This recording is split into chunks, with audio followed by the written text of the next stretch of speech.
Yeah, yeah. You might not even, yeah.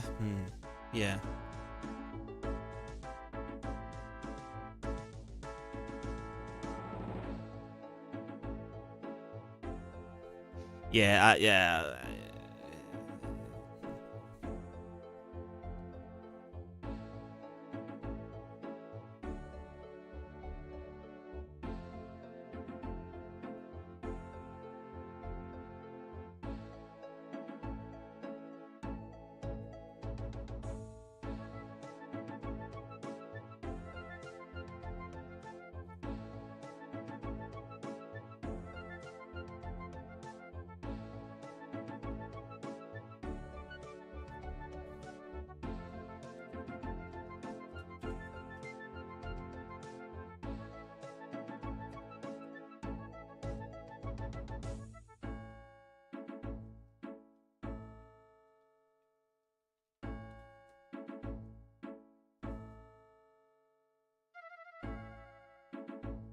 Do I really need that sharpness, though? Because if it's this turbulent, then it's likely that we're going to have this guy in anyway.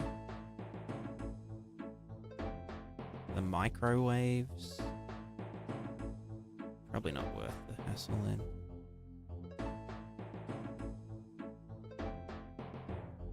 Yeah, whatever. Right, back to here. So this is all tuned up now. I think maybe the... Oh, actually, fuck. Back in... here... Foam. We're multiplying it by 2. Fuck it. Multiply by 3. I don't give a fuck.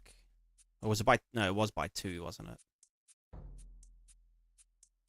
Okay, turn the macros down. Pardon me.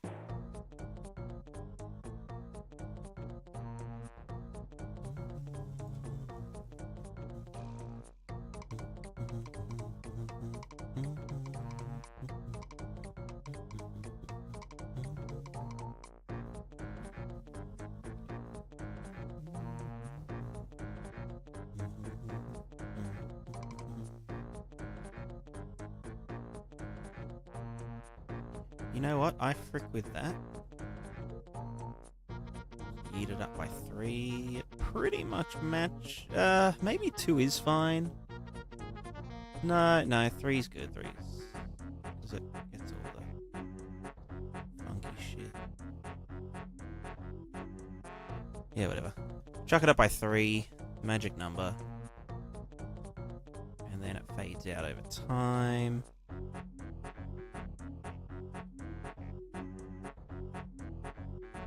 Fade out less over time. And then the Omni dudes. Okay, what if it was 2 and then faded out less over time?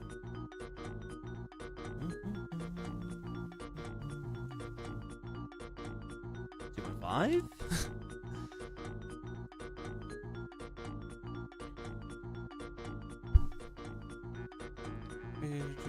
Bunch of garbage. I'm not sure, Wyatt. I'm not sure at all.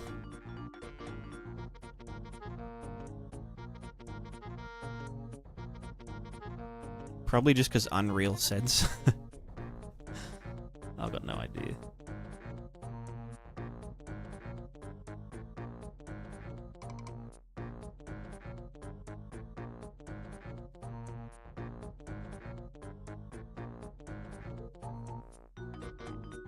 Okay, that's looking quite nice.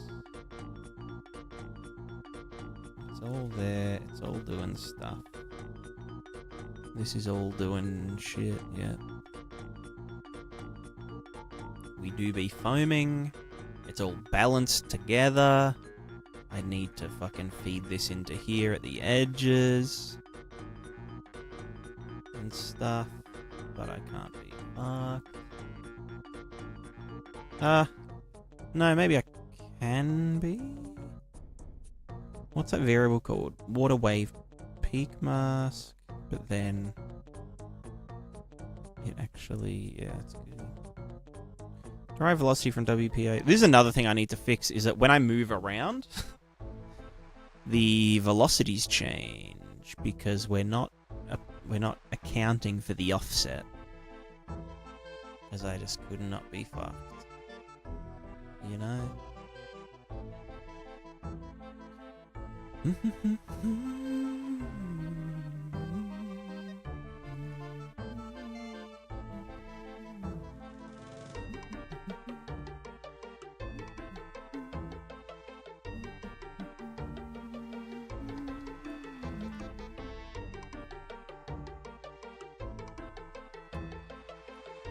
Cool, and so yeah, the attenuation's working. So this lake is less prone to wind than down here. Because it's depth and shit, so that's all good. Alright, I think it's about time that we do some particle shit. Yeah? You reckon, anyone?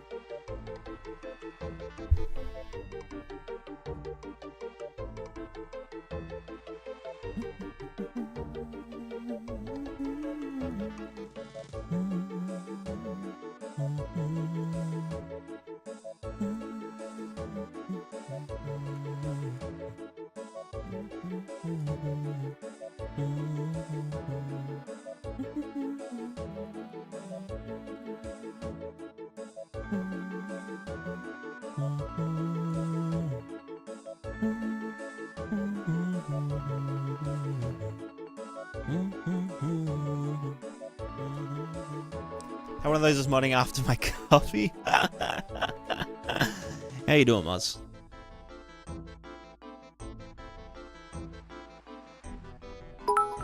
Yeah, why haven't you been streaming lately?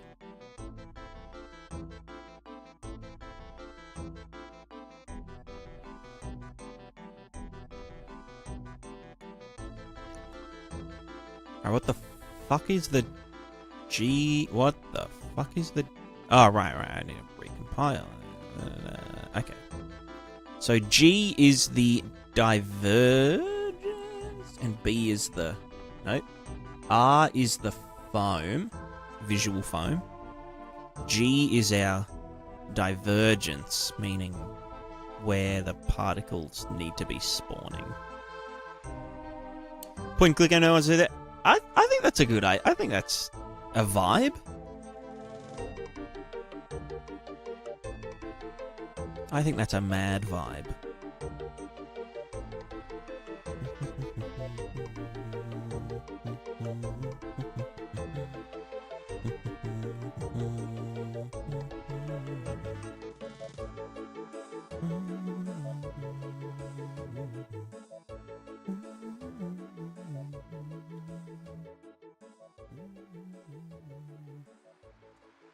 I'm trying to think if I added the divergence. This is something I need to decide on, because this is where foam is currently being generated. So this is without any trailing or whatever. So you can see, like, at the shoreline, it's like, oh yeah, we got like some fucking shit going on, whatever. That's where we do big splashy boys. But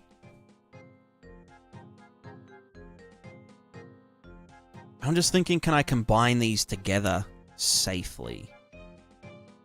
Because, like, I could be like, okay, let's get the foam multiplied by 0.5.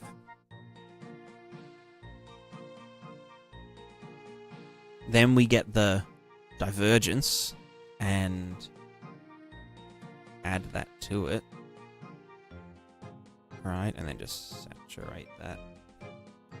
Whatever, 0 to 1 values, and then just put that into the X. And now we have... Oh, what's this actually use in its thing? Is it using the...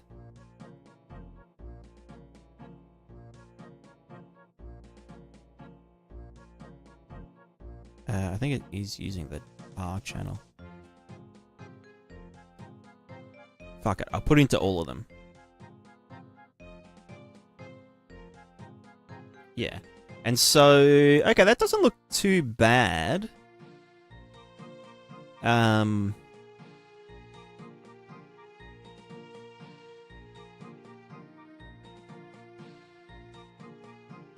it's more about, like, yeah, any value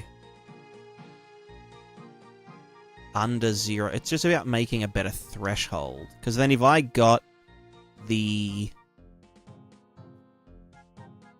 When we actually sample this in a... I'm using the G channel. Yeah, right. If I actually sample this and I say, hey, let's multiply it by 2 and then saturate it. There, that's gonna kind of get fucky though. It'll probably be too high contrast. Like we're gonna get big blocks. Yeah. Fuck, maybe it's fine as is? Because the trails are just... So previously it was just like this. Straight into there. Which looks like this. You ready? Then with them added together, I could add them and divide it by 2. Then put it in.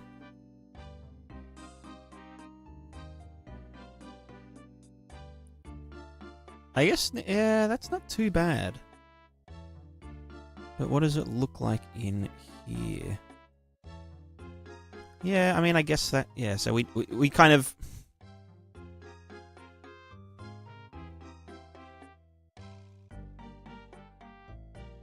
Yeah. Because I'm just thinking, what did we need in this mask? We have the velocity, R, G, and B here, and the position in A. The Z position. Then in this one, I think we were going to do normals in RG, because the normals are kind of fucked if we do, like, you know, derivation. Especially when the ocean's calmer.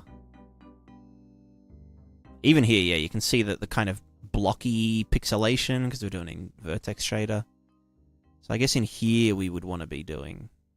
I can do that right now, actually. Let's get the water wave velocity and height. It's going straight in, although I do want to quadra sample that. Let's get grid. Water, wave, grid.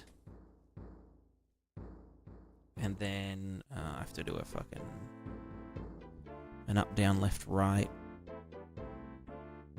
Did I get rid of it in here? No, I didn't. Hell yeah. We can just copy this boy.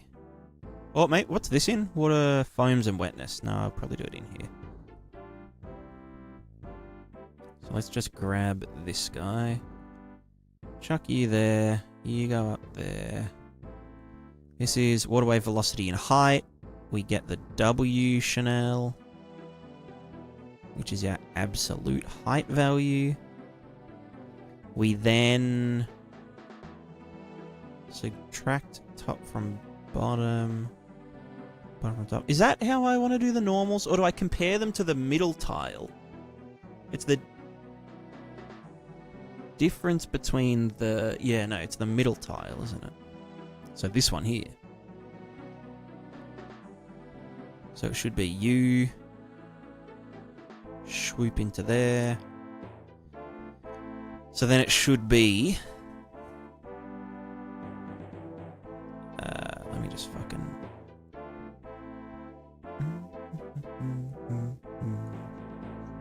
Let me also just turn the wind and the deform off for now.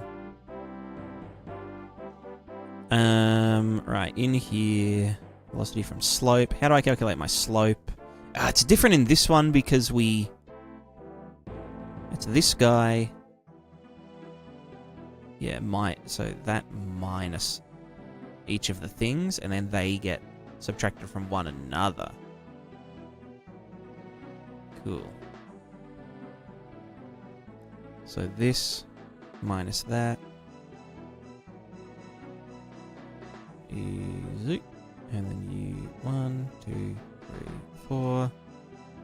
That can all fuck off. Subtract x from x. And y from y. And then that is our make twofer. You know, I won't even make a twofer. I'll just schmick them in here. I do need to divide them by whatever the fucking thingo is, but who cares? Who fucking cares? So it's not gonna work for a sec. That is up here. Ready wave RTs. Ready wave RTs. Wave grid input. Ready wave RTs. Water wave data grid. Oh, right, because I sampled that up here. So now we should have normals in here. Wow. Looks so haha normal. That looks hella normal. I mean, yeah, it kind of does. It looks like normals. Which is different to velocity. Quite different. So that means I now need to... What the fuck is going on here, brother? Why is the height?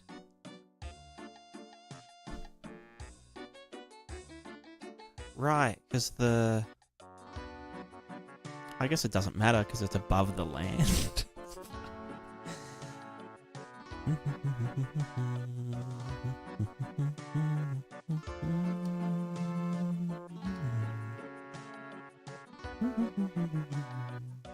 Although this won't account for the protection. No, it does. It does. Or does it? Yeah, it does. It does. For the edge protection. Yeah, no, it is working. Okay. What the fuck is that make vector forward? Right, no, that's all good. Sorry, I'm losing my fucking mind. Let's just yeet this back over here. Oh, fuck off. Left mouse click button, piece of shit.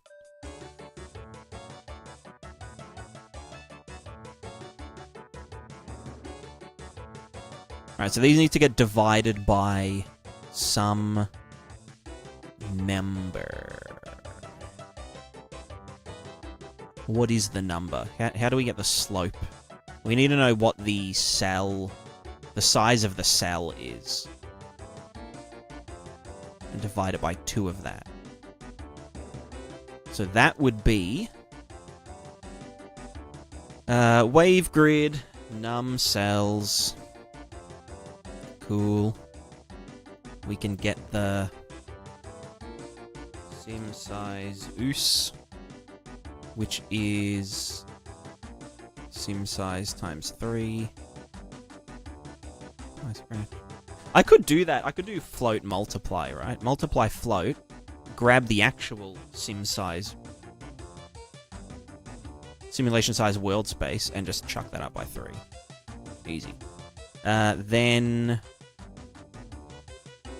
Fuck, how big is each cell then? Each cell is, well, the total size divided by the number of guys.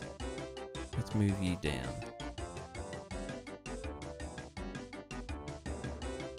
Then divide our normals by this amount. And you by this amount.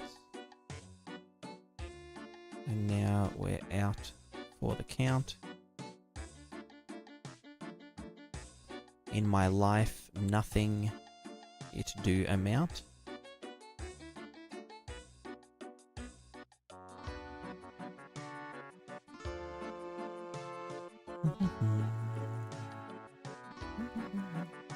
My feet are falling asleep. Alright, so this should look more like a normal map now.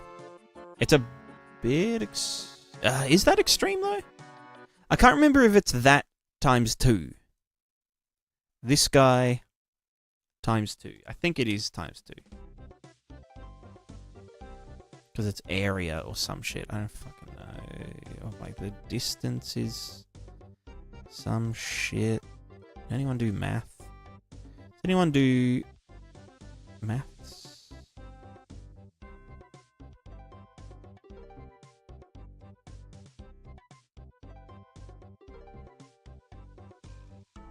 That looks like a normal map, right?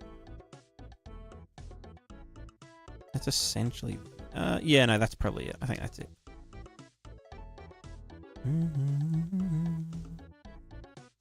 Okay, so now we have normals for all the water, which is very important when it comes to doing a surfing simulation. So that we can scoot down the side of the water. You know.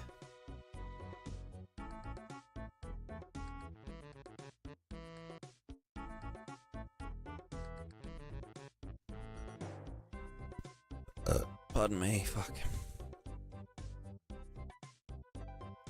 So now we get this guy. Get the RG. So that was getting velocity from here. There is sim det velocity. So I can do a mask RG. Fuck off. Fuck off! Oh my god. Oh my god, my fucking mouse. Stop it. You're shit. Where was I even deriving the fucking normals?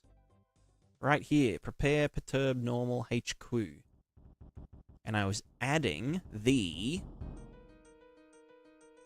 So that's the final WPO of the fallback waves.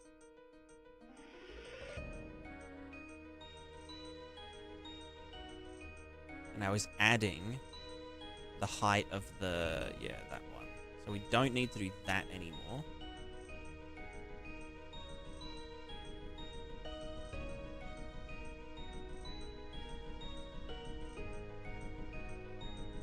I should be, actually, I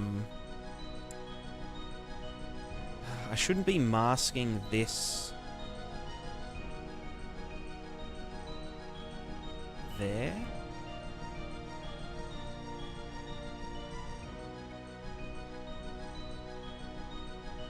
Also, that whole fucking thing there is not a real thing anymore.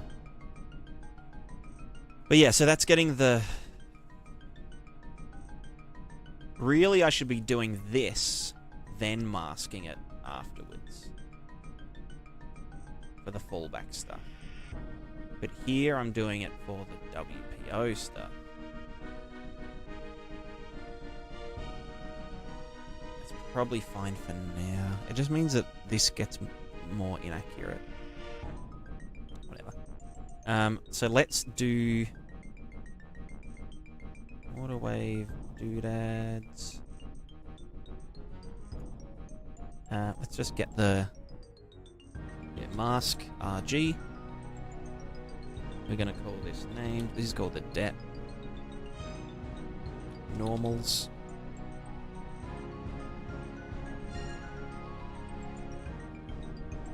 And that needs to be masked by the det mask.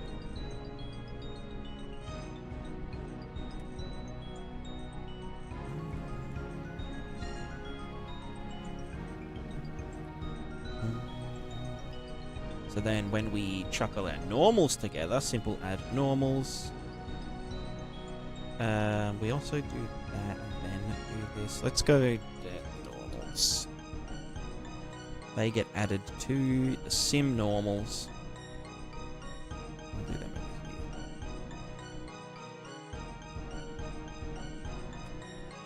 Add all our normals together after they've been masked. Masked. And this should now have normals.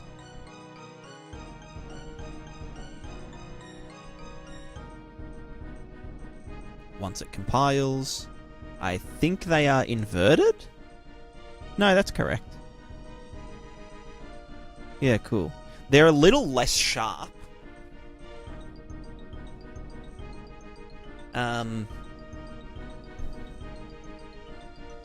It's fucking way better than it was earlier. but yeah, it's less sharp because it's less less resolution. But once the microwaves are in,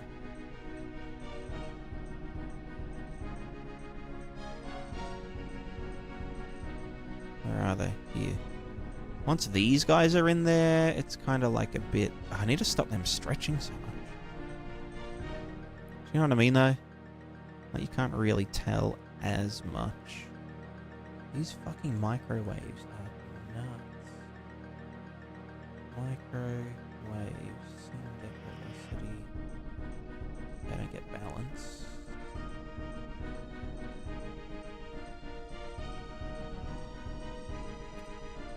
Maybe because the velocity's so intense that it's kind of... I could clamp it, but that might be worse.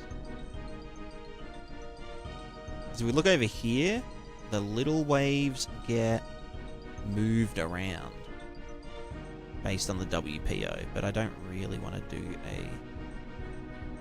So here's our zone here. Pretty cool. Yeah.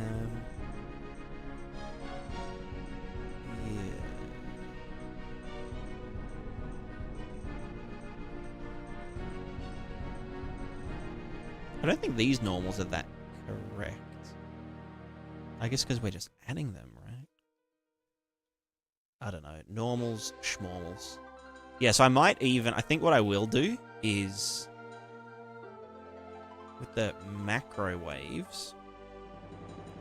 we do fallback mask for combine the normals. But I don't want to do the WPO. So I'll just fucking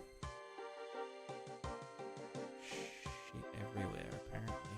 If I do this up to here, this, then do this. Well, it would have to be this, the WPO.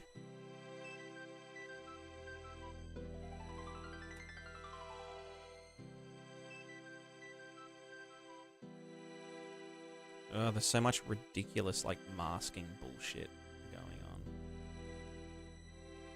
I fucking hate it.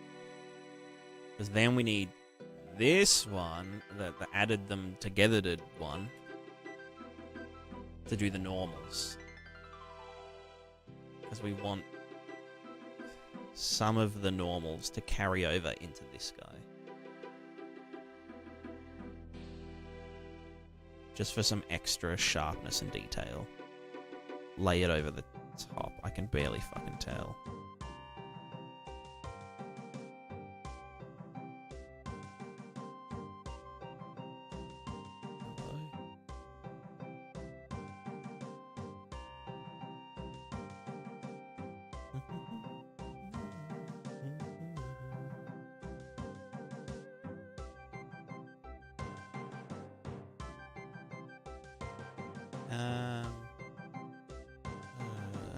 Is that doing what I thought it was doing? I feel like these are overtuned compared to the... compared to these guys.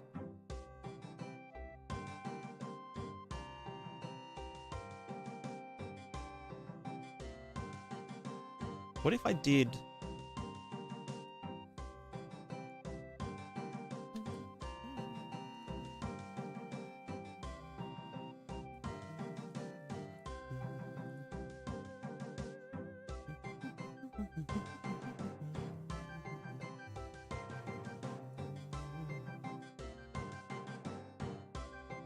Is that different?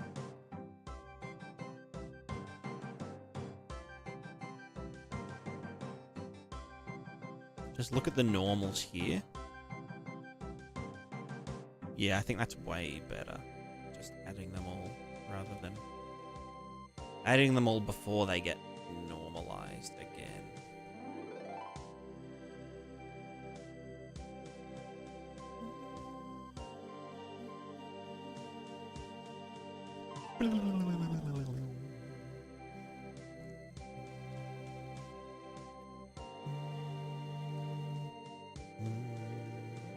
Also, yeah, I think the normals are inverted. They're 100% inverted. How will this refract any plans for costumes? It looks amazing. It refracts very well because it's all accurate. You can see I'm like generating the normals here in a texture, so it's not just derived normals. The ones further away are using, you know, derived normals from the Z offset. Where the fuck is the dude? I think it's just that this and that need to be swapped, and then this and that. So now these should be going the correct way. Much better. And yeah, I don't think adding in the thing is doing much. I also think maybe these are too strong. Maybe it's by 4? Or maybe it's supposed to be squared. No, that looks about the same. Yeah, that's fine now. Okay, apparently it is by 4.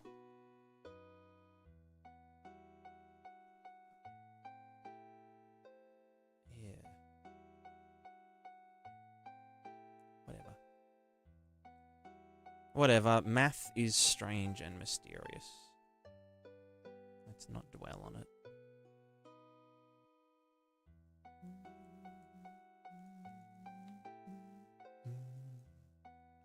Fucking love this tune.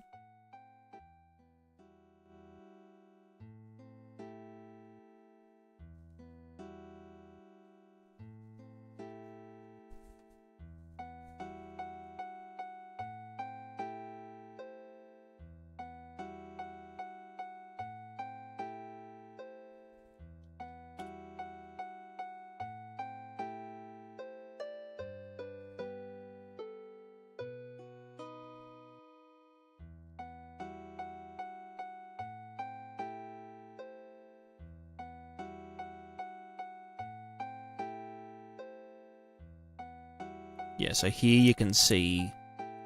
So this is like the quality of derived normals. You can see the kind of...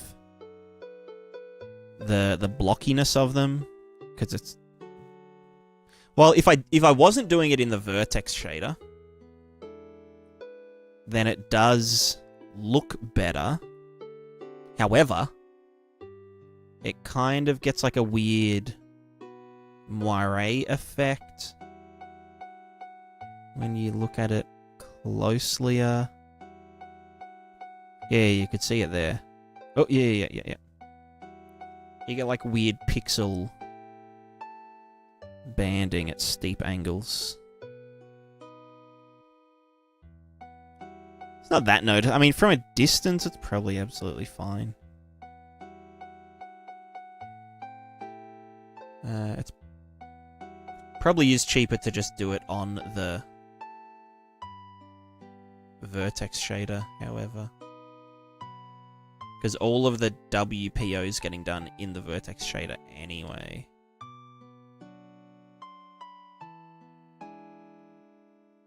Yeah, no, I'd have to do that pre here. Right, because we're using DDX, DDY, so yeah, that could go into there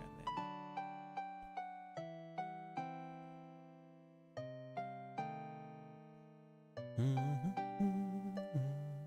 But is that just doing more stuff there? Base pass shader 2000. And then 2,3. But then if I do it this way, we get way less in the vertex shader.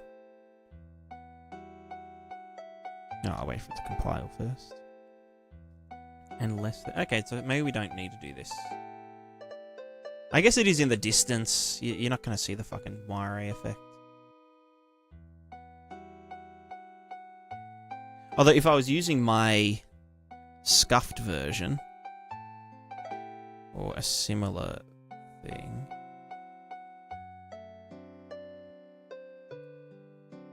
which is like very physically inaccurate, Although it has artifacts when it's using WP. Even then, that's like at a distance. It's not that fucked up. Like, yeah, it's fucked up, but it's not like giga fucked up. No, you know what? Fuck it. We go back to this one. And we'll maybe go 1.5 on that. Just because I just want it to be as cheap as possible, so I'm just adding the R and G normals together and then normalizing them afterwards. It's pretty much fine. Okay, so now this is looking interesting, but I probably don't need this guy in there anymore. Or at least not as much, or any.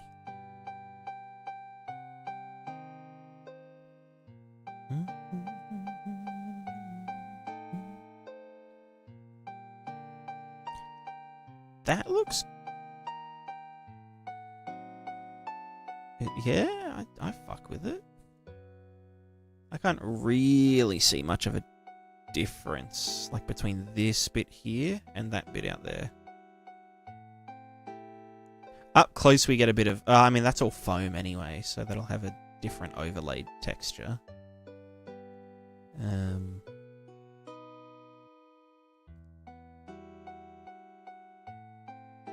Yeah. Yeah, where the fuck my foam at? Where's my foam mo? Right, we're gonna put that in the B channel?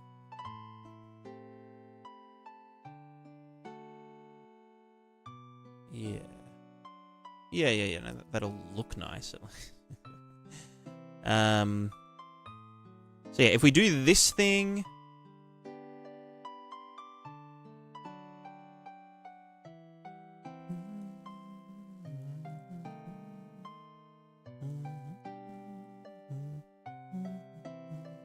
And then we can get the wetness into the alpha channel, and then we've got all of our rendertage filled up.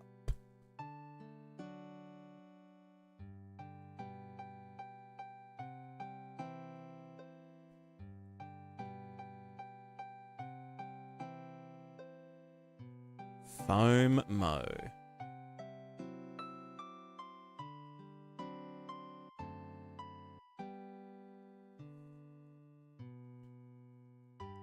So this just has to grab out of the B channel. Oh god, that's loud.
Okay, that's good.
Sorry, I'll turn that down a bit.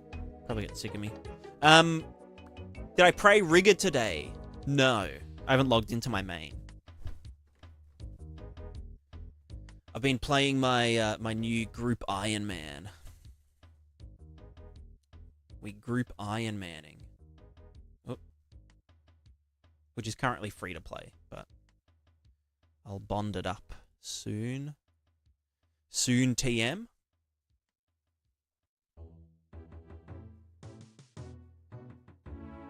I might have to sell my twisted bow soon.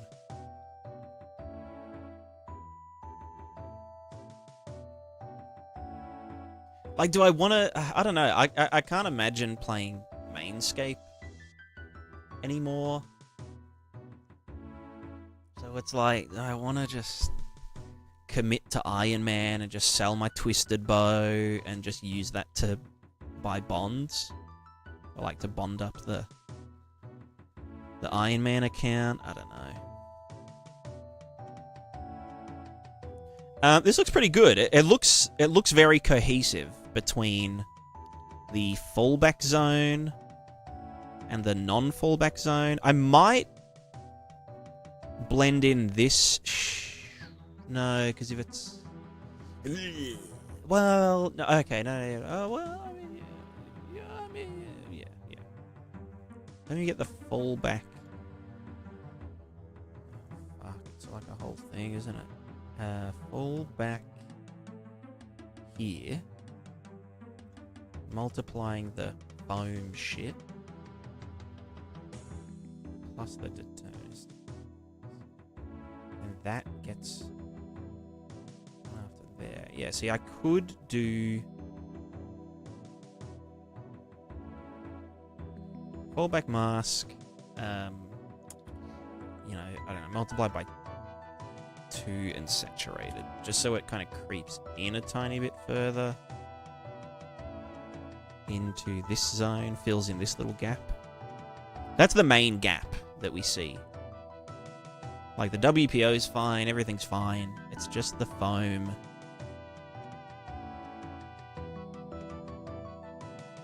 See, now that's a little too obvious. Oh, what's the fucking solution? I think it is fine. I think it just grays out in the middle as it lerps between them. And that just means the foam doesn't show up.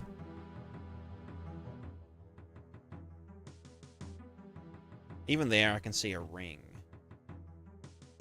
Maybe the whole thing is just me tripping balls. You know? Do you know what I mean? Oh, another fucking banger. Let's pump it.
Yeah, so I need to do this to get rid of the peak mask along the outside, or like the backside of the island.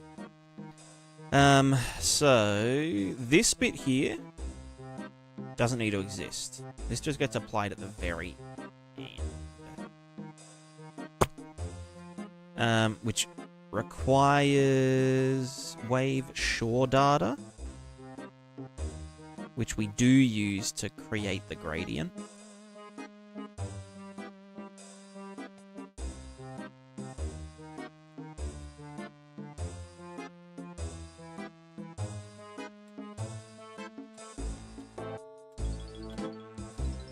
But the rest of it we don't. Well, we can just get that elsewhere. So let's just grab all of this shit here. And that's world position XY. So, yoink. And then... Well, okay, yeah, we've already got the thing there. So that's this bit here. And then this is world...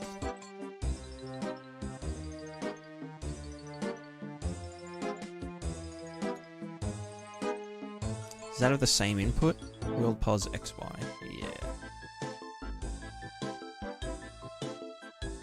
Yeah. Does that need to be safe normalized? Yes. Make sure we do that. We're doing that in. Now this is getting length. So length can be 0, but if we're normalizing it, then bam, bam, dot, dot, dot, this thing here, then multiply our shore waves by that, so that can actually just yeet its dick and balls into here.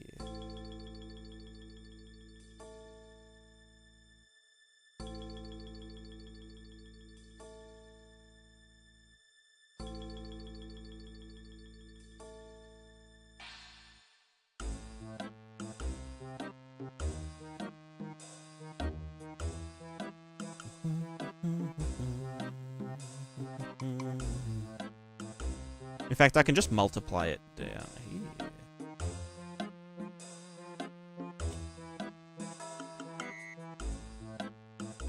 Yeah, why not?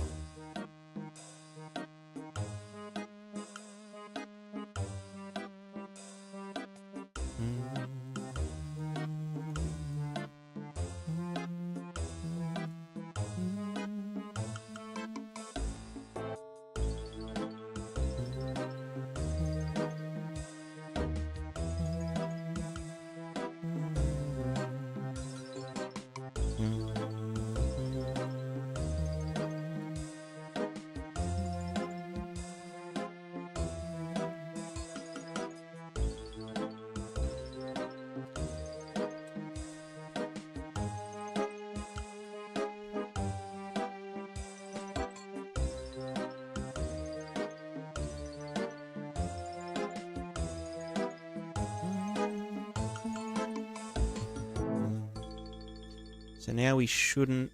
Oh. Numeric pin was... What the fuck? Oh. Direction is this. Oh, that still needs to get normalized for the direction. Right. Righty, righty. And then, yeah, add O point. Fuck O.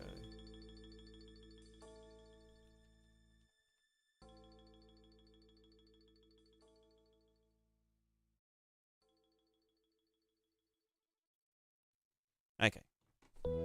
That's how they can shmush back and forwards. But yeah, so now we don't see as... Yeah, we're not getting, like, big peak masks here. Which is cool. cool bean.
Pardon me.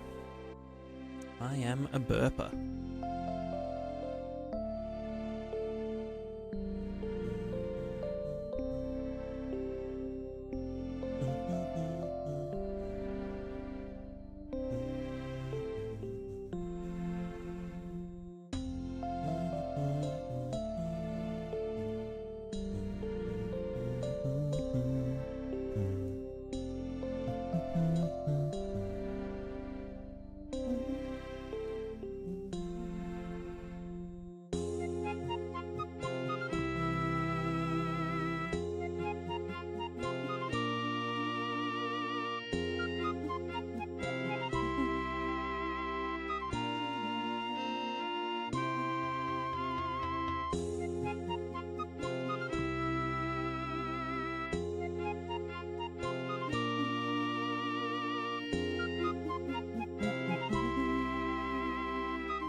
Oops.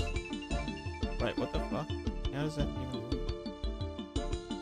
Oh god, what have we done?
I think these normals are too intense.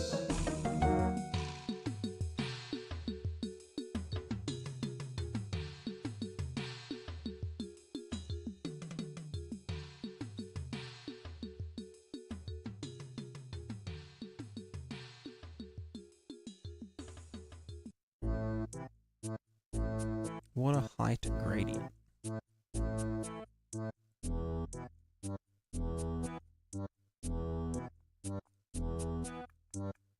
That is that. And then that goes to there. So yeah, that should be Mult 4 or some shit, right? What we discovered?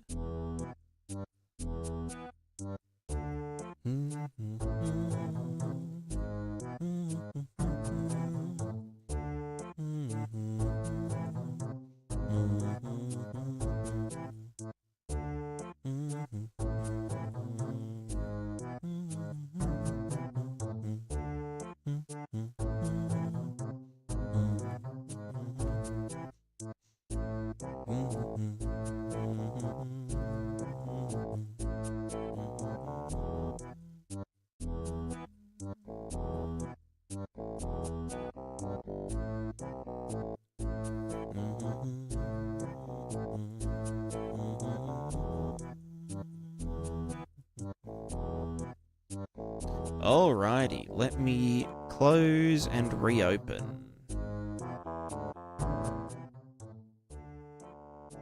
I feel like I'm so much more productive when I'm like humming some tunes.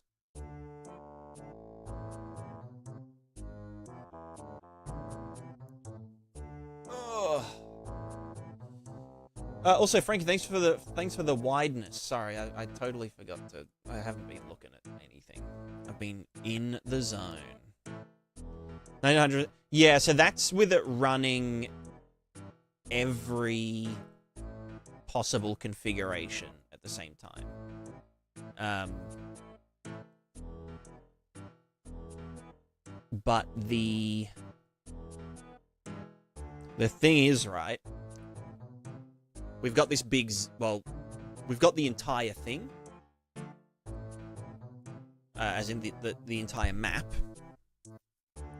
But then around the player, so like in the material, we're doing like, you know, 8 Gerstner waves and all these flipbook logic and whatever. But in the center, like around the player, we don't need any of that logic because it all gets done in render targets. And then in the center, we're just reading from those render targets, just doing texture samples. So what I'm planning on doing is actually swapping out the materials at runtime based on like distance from the character. Or it could just be done with... No, it couldn't be done with LODs because that takes screen percentage into account. So yeah, no, I'd do it manually by having like an ocean tile manager or something. It's kind of one of the reasons I didn't want to go with like a continuous. You know how like the Unreal Water plugin does like a continuous tessellating bullshit, whatever.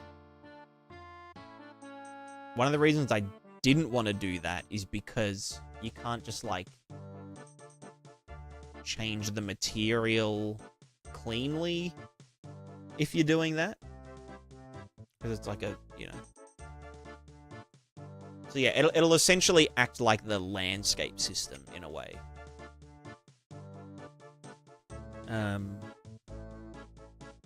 Where like, and I think the Unreal Water plugin does it as well, but they have like some river shader logic and some ocean shader logic. And then if the water contains both, then it runs both the shaders. But if it's just river and no ocean, then it only compiles the river logic.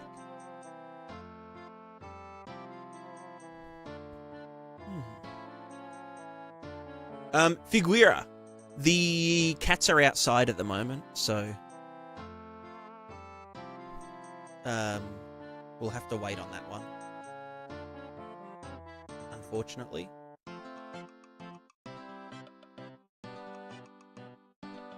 What's everyone up to, by the way? How's everyone doing? Let's chat while I just... Oh my god, my left mouse click is just fucked up. This mouse is just getting so... I don't know. Maybe I'll bash it a few times. That usually fixes stuff, right? Just hitting it. That's perfect now. Working on sailing in my game. Hell yeah. I can't wait to do buoyancy. No, I'm actually looking forward to it. It'll be fun.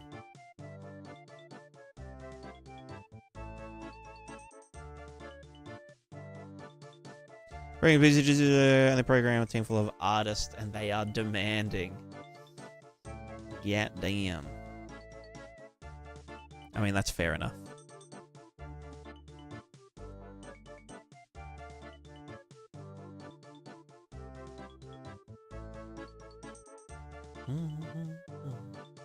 How do you wonder once you get there? Yeah, I mean, it should work perfectly for I mean, I plan on doing some sailing and swimming and crossing rivers and, you know, sailing on the ocean, rowing on rivers, like all that kind of stuff in my game, so that'll be kind of important. So the free water physics plugin, buoyancy in there is nice. Yeah, it depends on how it's getting its data. But mine, I might look at it just to see how it handles... Because, like, I know how buoyancy works. And I know how to... I've implemented it before, like a very primitive version of it. But, yeah, I don't know. It's all a bit... Doing some explosions. Hell yeah. That sounds like fun. We're about to do some explosions. Some water explosions.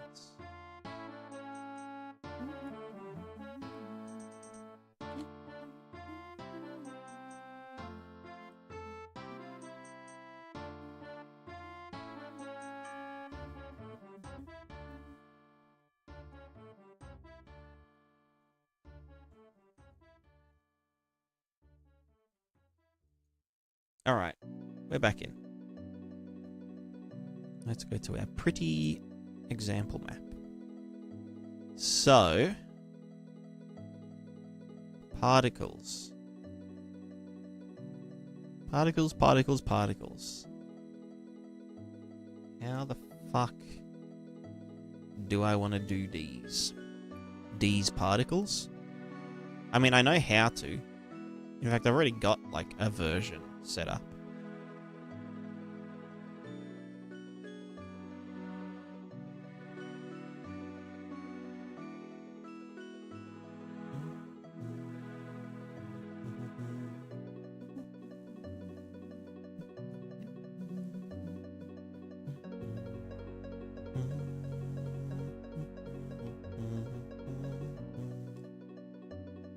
Okay, here's our dude. And let's just see where... So I think we have all the data that we need.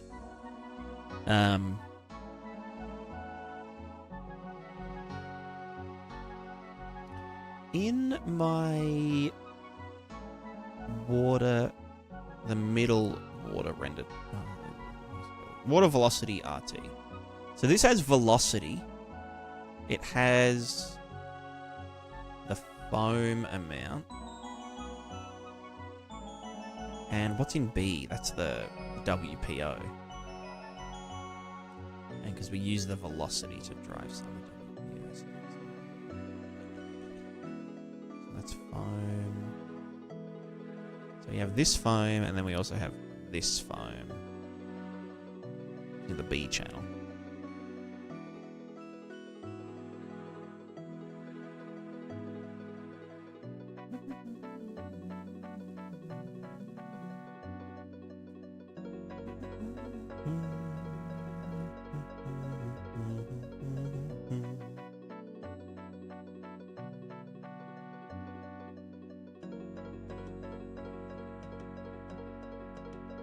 I don't know why I fade this out in a circle. Let me look at that real quick. Water, water, water, water, water. Water. Water. Water. This is our execution index. This is a circular thing.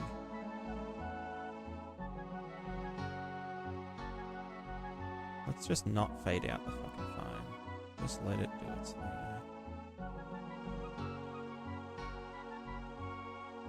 Yeah.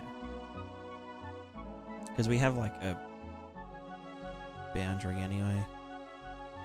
Okay, so how to do? We're gonna need to write a function that samples these textures. Fucking hell. Alright, hold on. That's our dude. Here's all our other water, doing water stuff.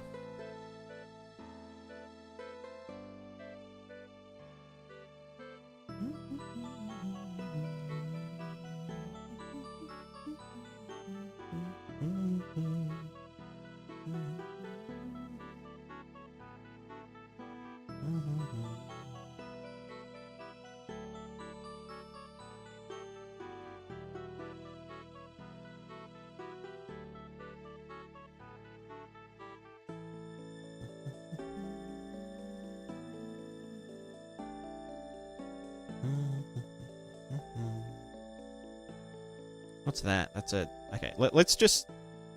Maybe we'll work on the visuals first. Can I select that? There it is, okay. I mean, this... Yeah, okay, this looks kind of like water. You know, kind of. Or like spray.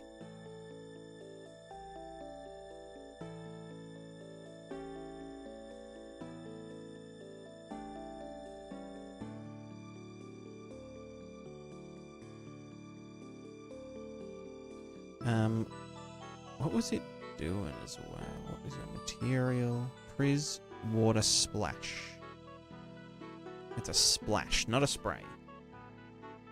So that had water noise and cloud noise. Is that the same water? No, that's a different one. But that one had a... Okay, no, this is just using the R and the B channel. R is the R, the gooper, and B is the stringer.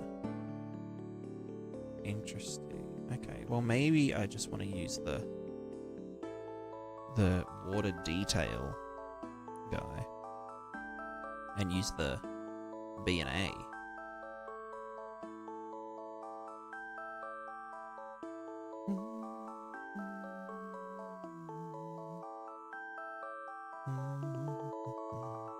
Can't fucking tell anything. I think they need to be swapped. Probably.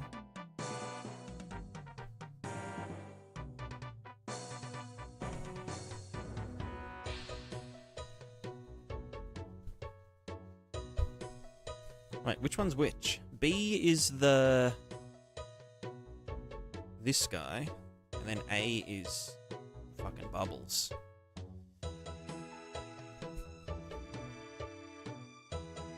Although I can invert the A channel to get droplets.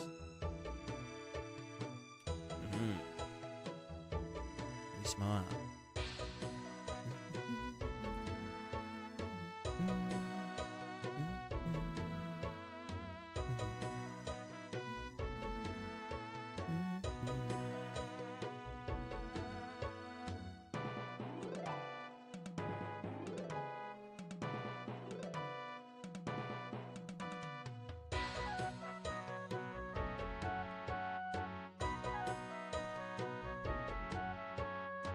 Can't fucking see anything.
You're going to auto-spawn the emitters along the spline. I think so. I think I'll use the spline to... Because, yeah, like we can do... yeah,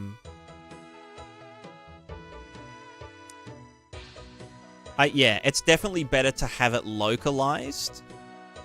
So it's only querying, you know, this area, maybe like 10 times a second, and then if it senses foam, do the big splashes, rather than querying the entire simulation area and having to like try and spawn, you know, 1,000 particles per second, and then 99% of them never, you know, never reaching that thingo. And plus, yeah, if they're all separate emitters or even separate systems, they can be culled based on distance. So yeah, it's kind of the idea, at least. Right, now what are these doing? It's a bit fucky, isn't it?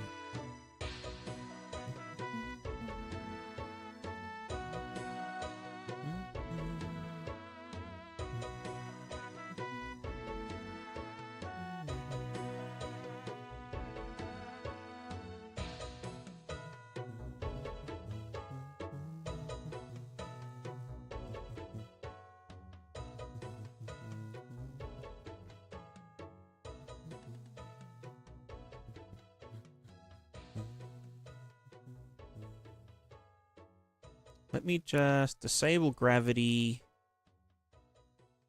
and just don't add velocity. Just, you know, add a bit of velocity, just fucking whatever. Yeah, it's fine.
That's better.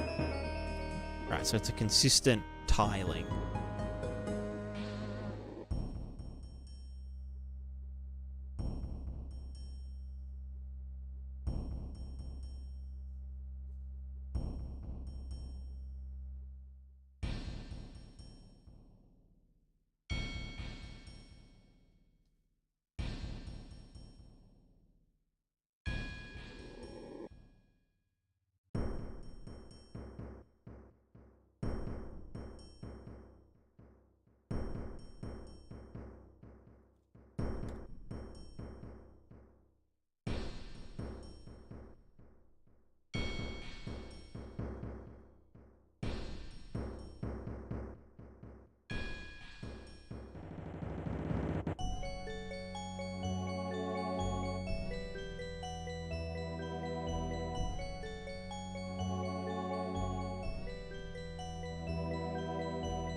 Seems just gets the surface normal plus velocity plus surface location. Calculated normal collisions based on that. In phases fluid density. Yeah.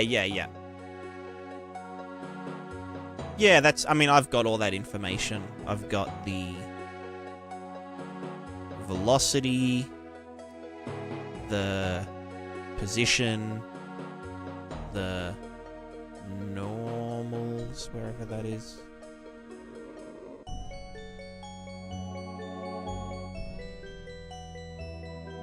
Yeah, the actual physics of it isn't usually too bad. It's more just the...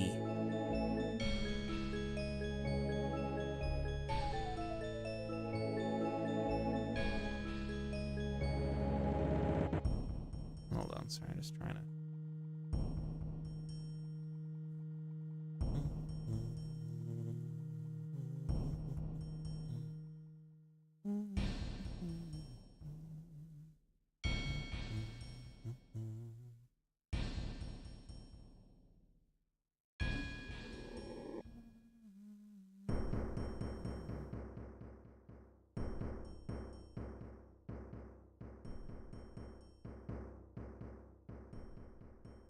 No, that'll do it too quick.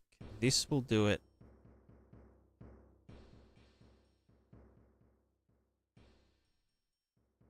Yeah, I want it to start as the clumpy stuff and then turn into the spray droplet things.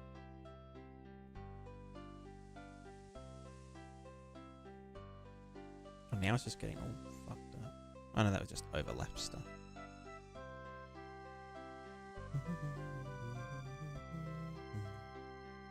Alright, let's just do no velocity, but just spawn one of them.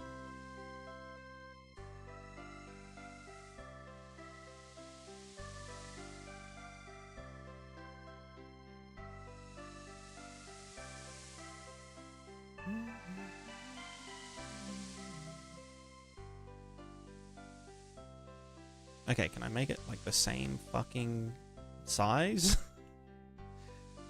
I guess it's better to check.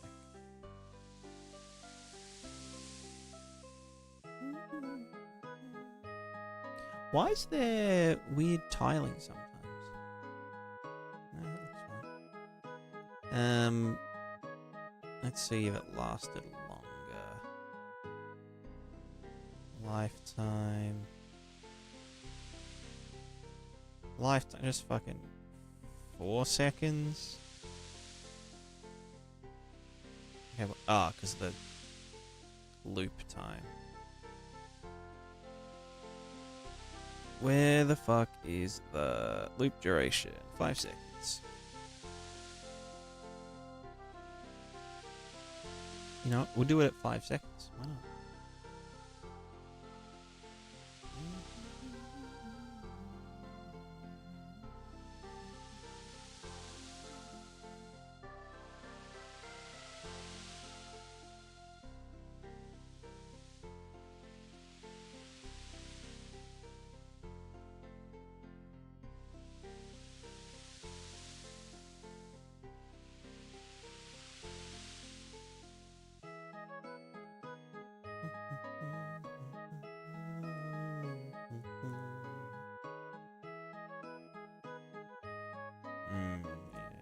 So that's why I was clamping it. So it never passes a certain... Oh, did I just bank all my fucking gear? What the...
you know, that doesn't crossfade soon enough.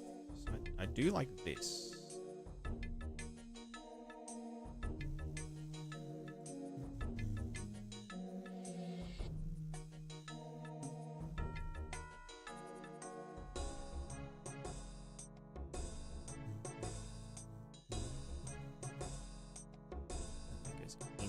So that's, yeah, like again, maybe then this should have a exponential fall off from the center outwards, but then it, I don't know.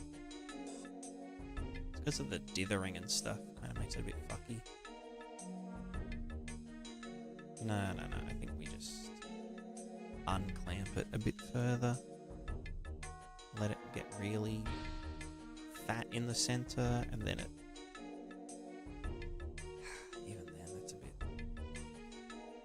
well, no. Honestly, this is fine. When it just...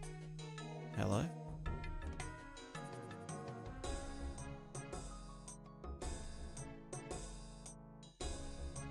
Okay, where the fuck? Where to go?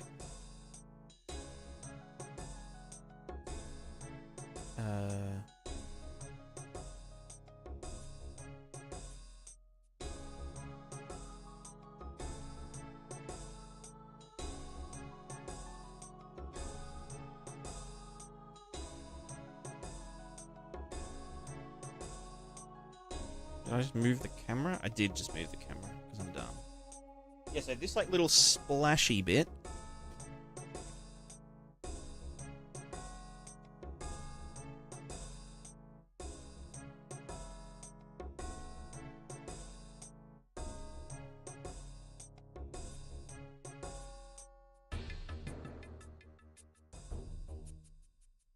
Yeah, I probably don't need this macro noise to break it up because I mean, we're gonna... Yeah.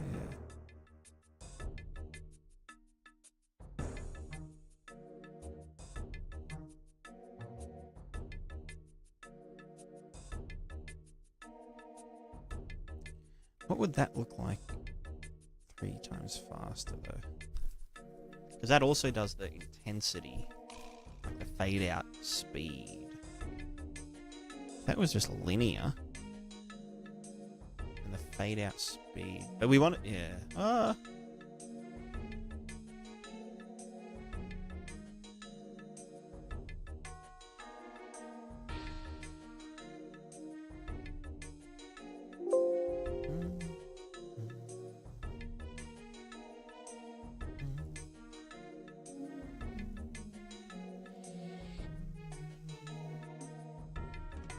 That's probably fine.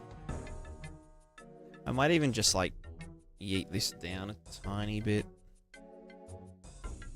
Fucking jeez, where am I? Here.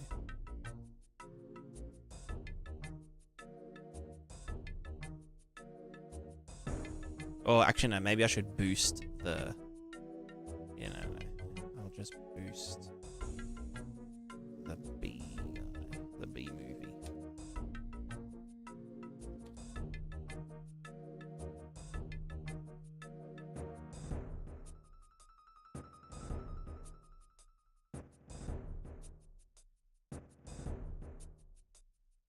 Cool, and then I want this to be a bit... Well, how big is that? That's pretty fat. Let's do 100 now.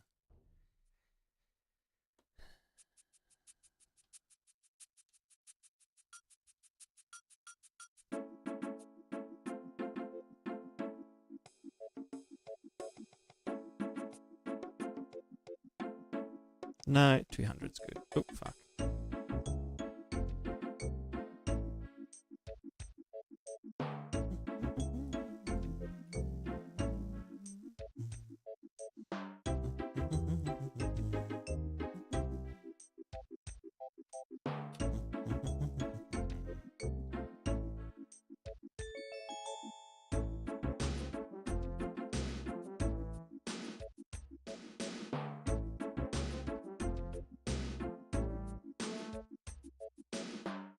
I don't need that, do I? Then we want to... Where is the, I guess, size? Scale, mesh, sprite, scale, sprite size. Just fucking... Oh, no, 0. But value, 1. Then at this one, value, 2. Bitch, normalized age from 0 to 1.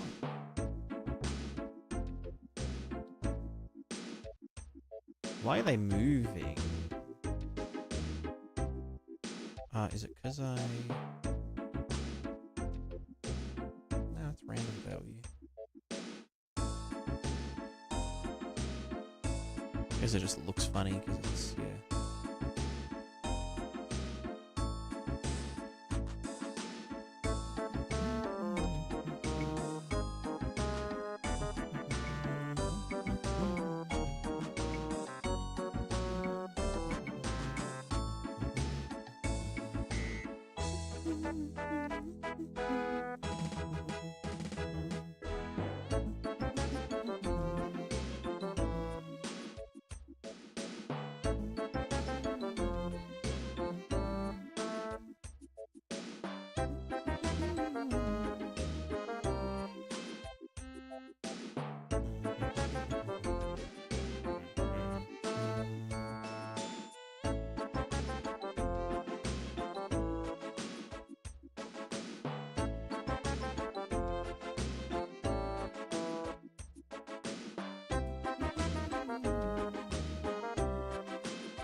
Why do I see the circles so much?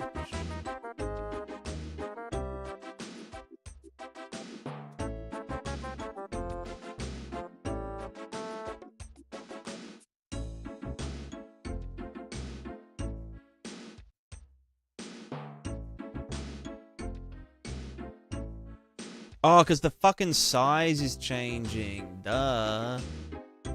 So it's... Kill myself.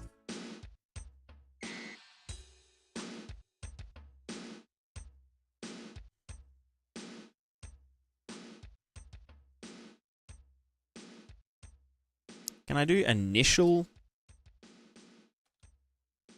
I can't do initial particle size. It's not how it works. Fucking dumb. Okay. I could just do this. Whatever, the texture changes with the fucking thing.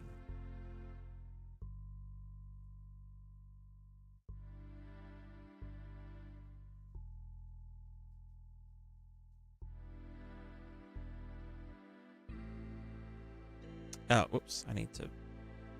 Oh no, that's correct. Yeah, whatever.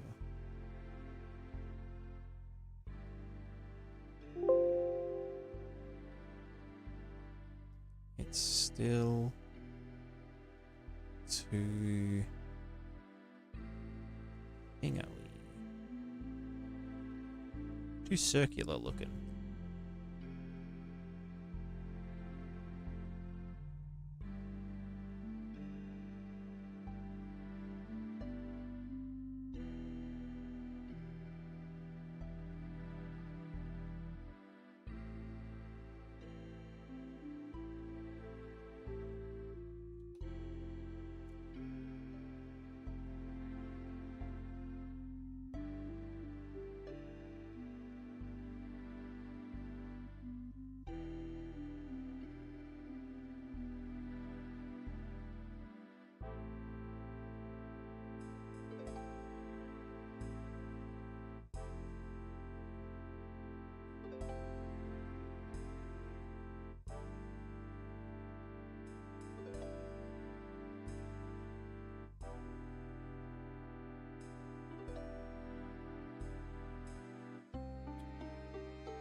could just multiply and saturate this, couldn't I?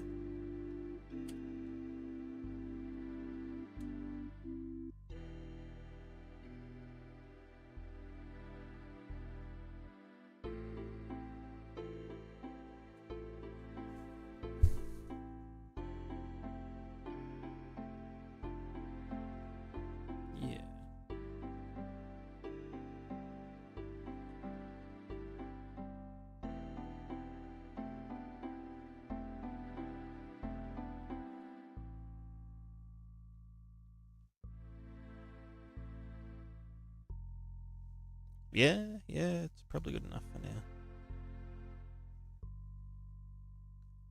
That looks like a lot of calm.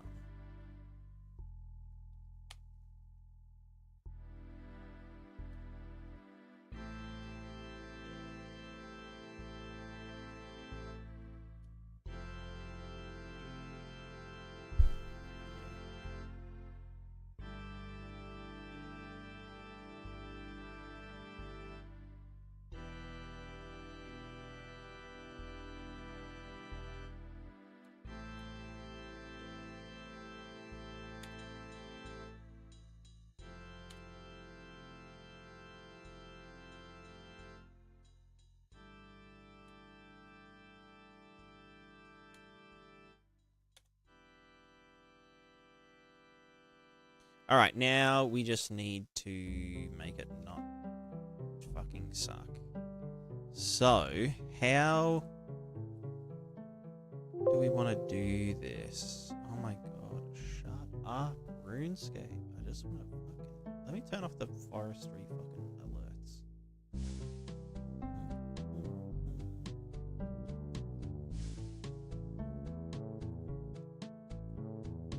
No woodcutting plugin, thank you. Whispers, thank you for Paula's corruption theme. Can you stream with the video? You wanna, you know, Air Duty grid had all I need. Oh hell yeah! Yep. I'm glad you found it. Lower number of particles with bigger. Harder. Yeah. That's what I'm thinking. They should be bigger, especially considering how many we're gonna have going.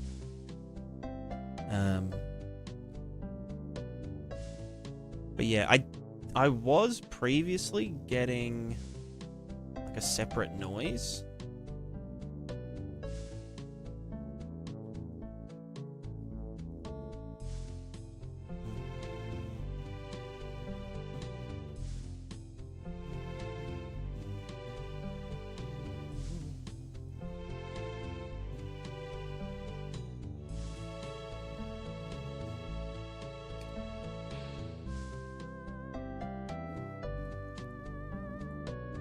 Just so it would be a bit splotchier at first.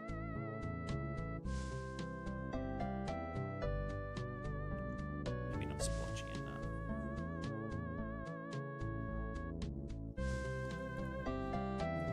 And then it would turn into the kind of little droplet bits.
Wait, no. Dividing will make it...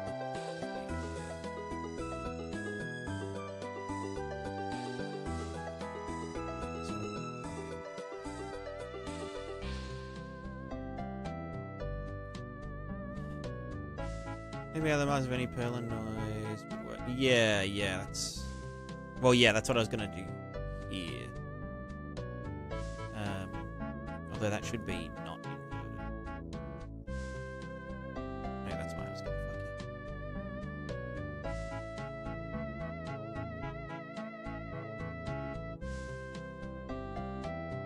If it was just this the whole time... this guy. So without turning into the droplets.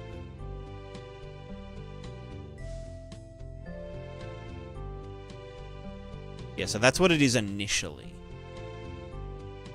Which is like a kind of big sprayy foam thing.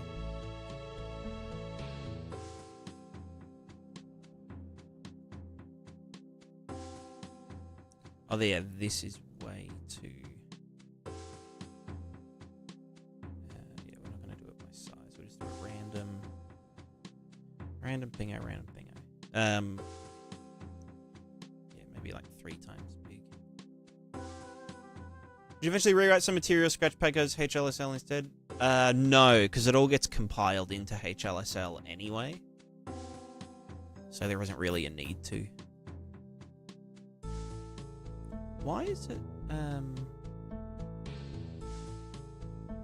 okay, no.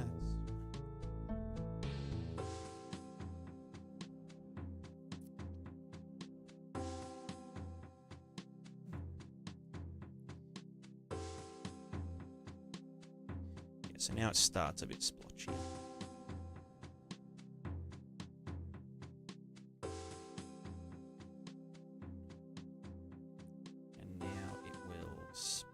But then turn into droplets. Cool.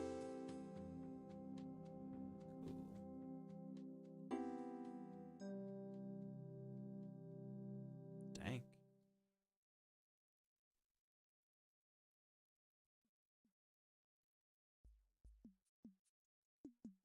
I wonder if the droplets need to be...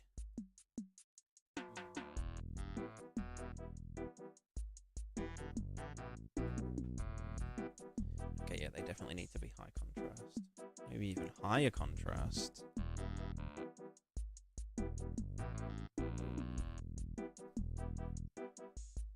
Quadratic? Oh, yeah. Right, the lifetime is really different between them. But,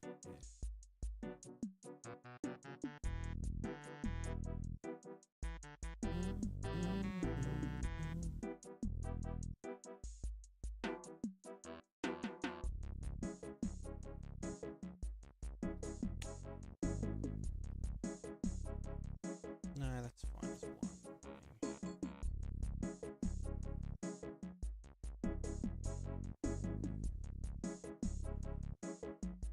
Probably fine.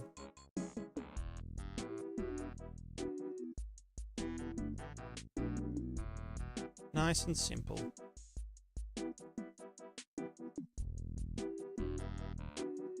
Totally simple.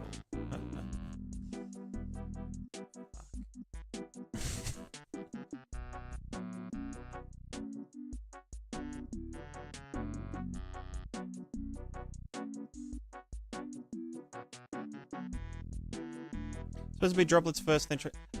so this is just the... So there'll be a separate particle for, like, mist. This is more like, you know when you, like, throw a bucket of water? I don't know if you've ever thrown a bucket of water before. But it starts out as, like, this kind of web of kind of, you know, goopiness, and then all of the little strands between them disappear, and they turn into droplets. That's kind of what I'm going for with this one. So it starts off as, yeah, like a kind of misty, or not as a mist, as a kind of gloopy doodad, and then turns into like smaller droplets. But yeah, there'll also be mist particles that will have more drag and probably stick around longer. That'll be spawned alongside these ones.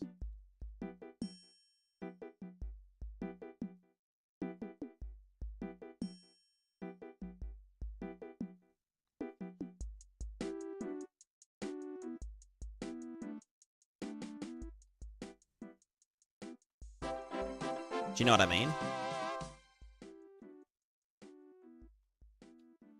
That looks pretty good.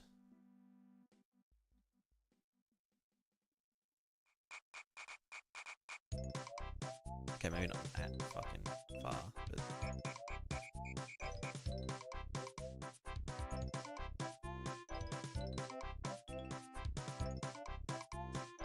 There is some, like, big clumps. I don't know why they,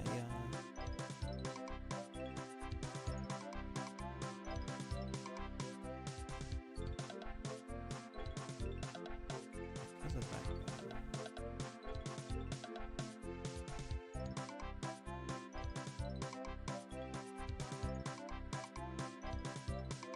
Honestly, I don't even mind it without this macro noise.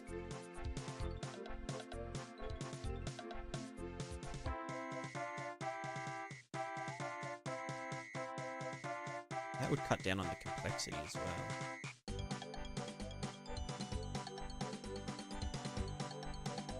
And then what's the lurk?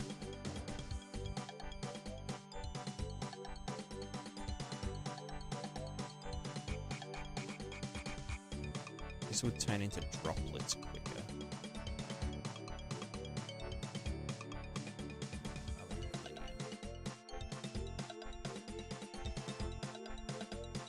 Are they going to be used to spawn while water hit vertical cliffs? Yeah, but this is like for the initial big explosion, but there'll also be mist particles that will kind of just be like, you know, puffy thingers.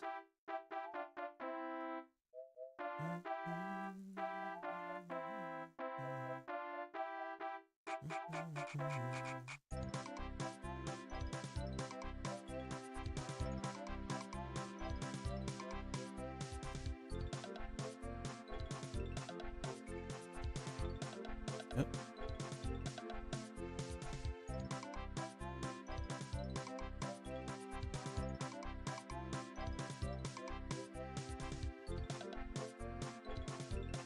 What's with the fucking normals on these?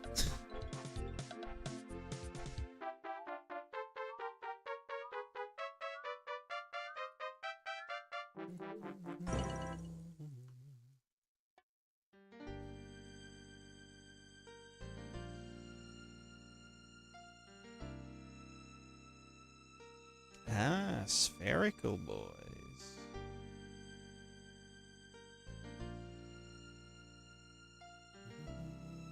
Yeah, okay, that's better. I love spherical normals on particles. But is there just a...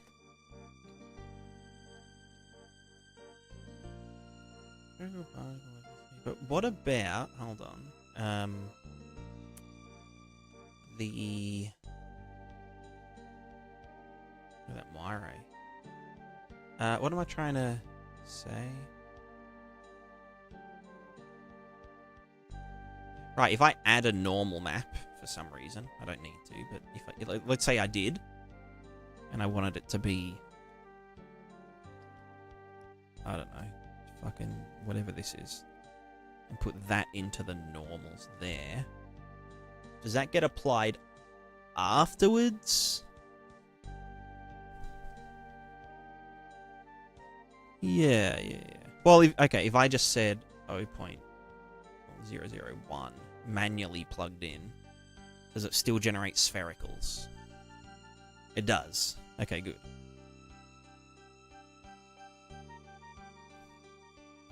Hi, how do you spawn this particle with your water system? Great question. That's what we're gonna do in a second. But pretty much... the water system runs using... it's kind of a hybrid system, but we have render targets.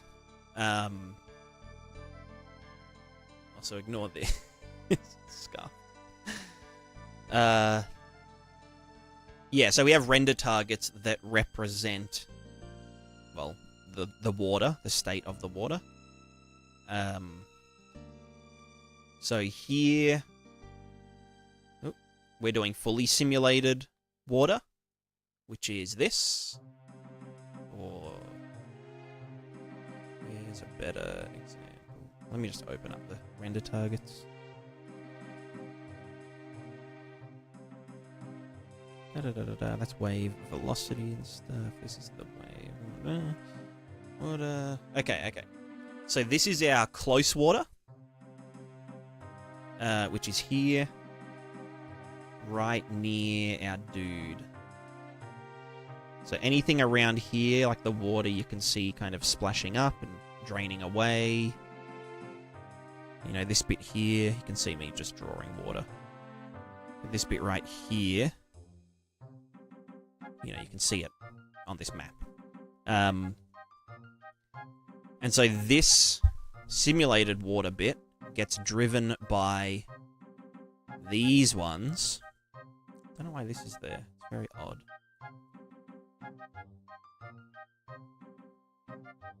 Yeah, I probably need to set their normals to use the landscape as well. Yeah. So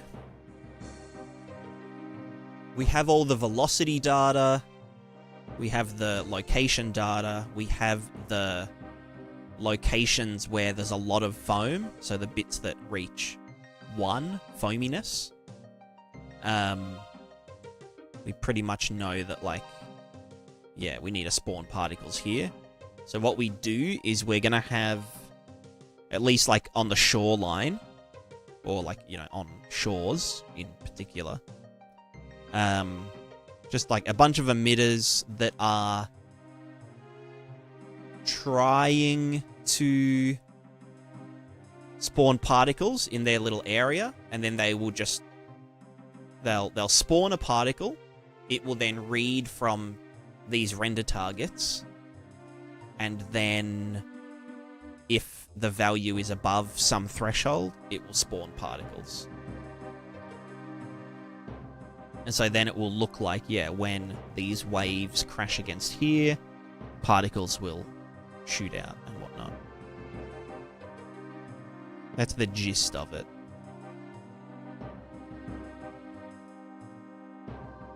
Oh, that's very dark.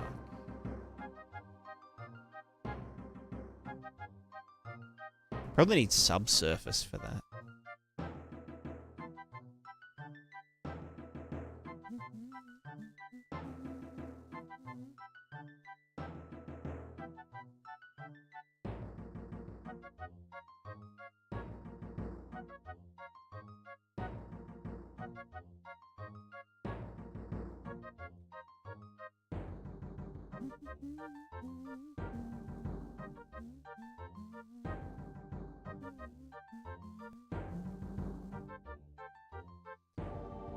Oakley McDuoakley. Let's... So this is just a test of the material. The material looks... It's pretty fucking cool, I think. I think it's decent. I wonder if... I guess I'd have to give it like two-sided foliage or something to make it more white. Like, so it gets less fucked by the shadows, yeah.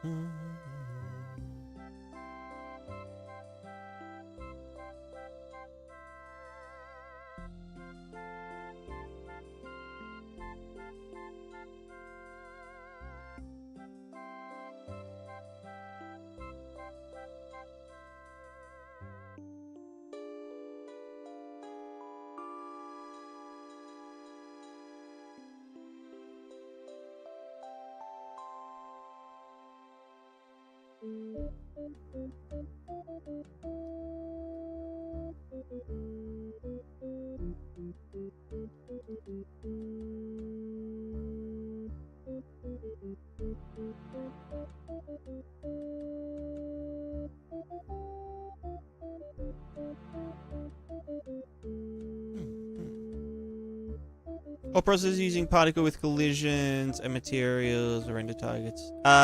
Yes.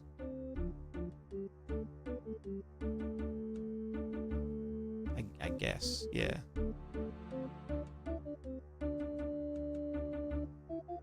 Those inverse droplets are, like, actually really cool.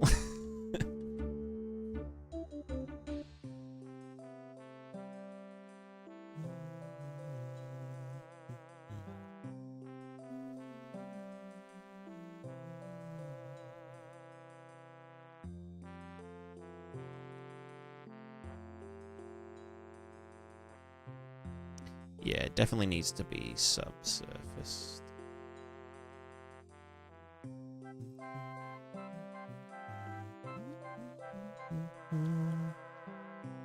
Yeah, so they still get shaded, but then... Yeah, it's cool, it's cool. A lot of cum jokes here. Yeah, honestly, I say cum every, like, 4 minutes.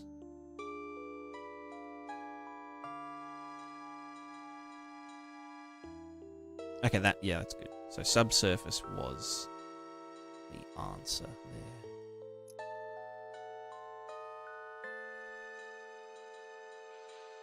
there. Compute the information with 2D grid. Yeah, grid 2D. It's a big, long... Well, this is my entire simulation stack, but for the water... So this part here, and I mean... I think for most games, this would be totally fine. Where it's like, yeah, you've got... You're basically doing your regular water sim, but on a render target. But then you can kind of add effects like the foam has trails, and the foam can get moved around by the velocity. And also doing like clip protection. So you can see here, the waves kind of get stuck on, you know, the rocks rather than just like clipping through it. So if you compare the waves crashing here and kind of, you know, sucking downwards and whatnot, that's just using this mask here. Compare that against these waves, which aren't doing that. The ones further out, where they kind of just like clip through like that. They kind of just disappear under the landscape, which is what would happen if you're using, yeah, like a regular just water shader. But then, yeah, you can do some fancy stuff with just a simple render target by like making it suck. Making it stick around for a bit longer after it, you know, goes above the landscape.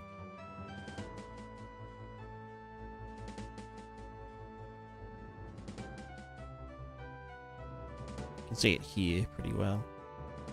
Just stops it from kind of disappearing super quickly.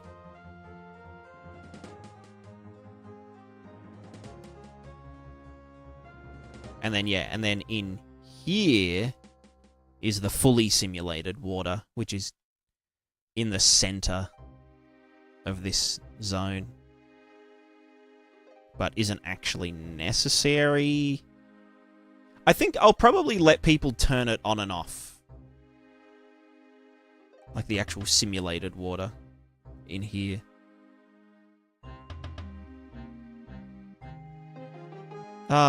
Yeah.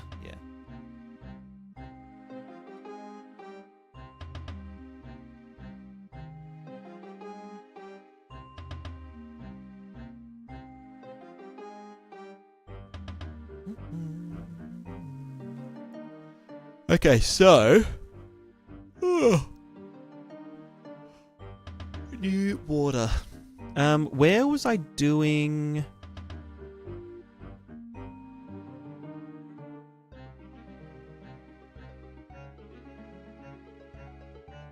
Get RT codes,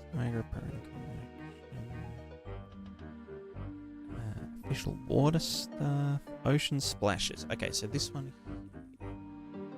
Particles for interaction and movement materials for colors and splash color, right? Yeah.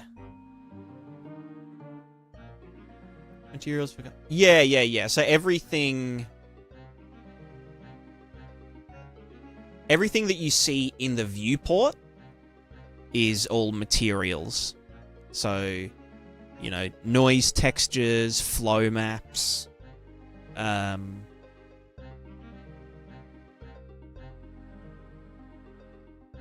that kind of stuff.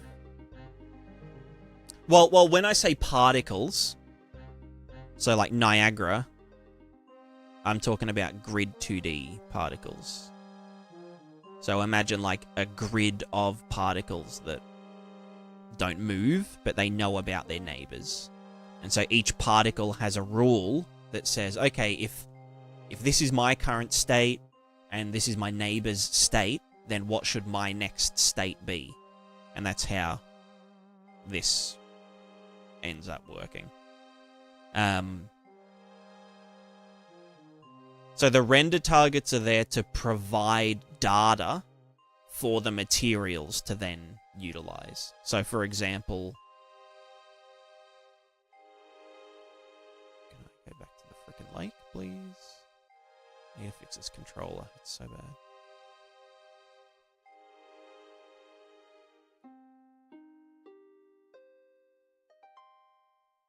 Okay, so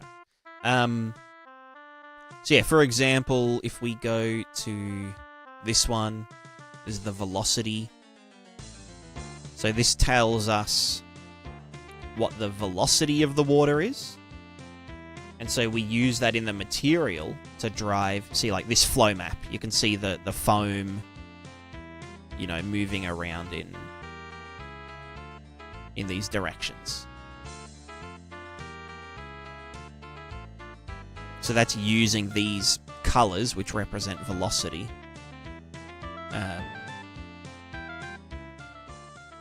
So yeah, render targets are like the data interface between Niagara Grid, which you can kind of just think about as operating on a render target, or operating on a texture, because it's a grid of particles.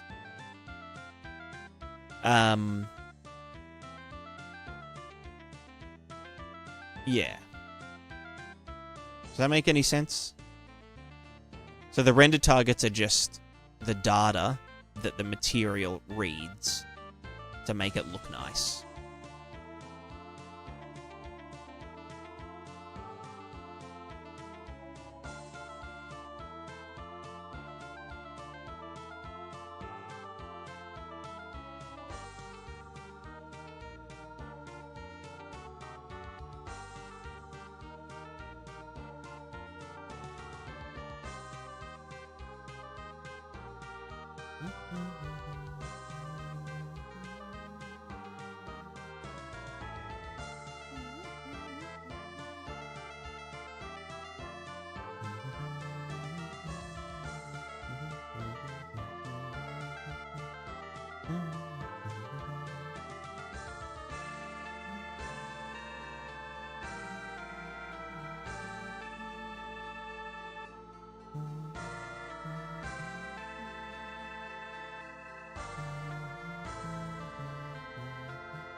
So with Chris, you guys know, yeah, that's the one that I recommend everyone watch. I've recorded my own version. You know, kind of does the same-ish thing as that tutorial, just as like, yeah, it's pretty much the same thing. But I just haven't edited it. I haven't had time to edit because I'm just a water man at the moment.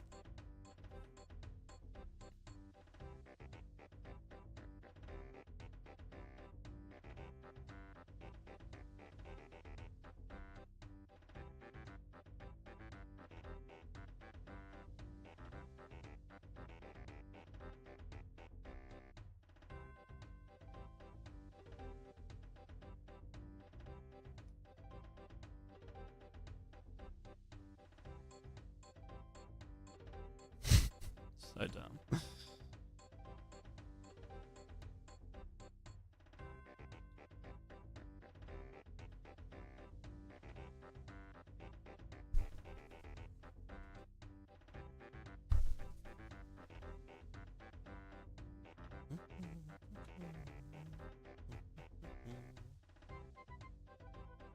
Use at least one step further. Yeah, I think I do velocities in mine. I can't remember, honestly. How did you find it, Whisper? Was it like complete? Was all the information there? Because I don't know whether I need to like re-record it or not.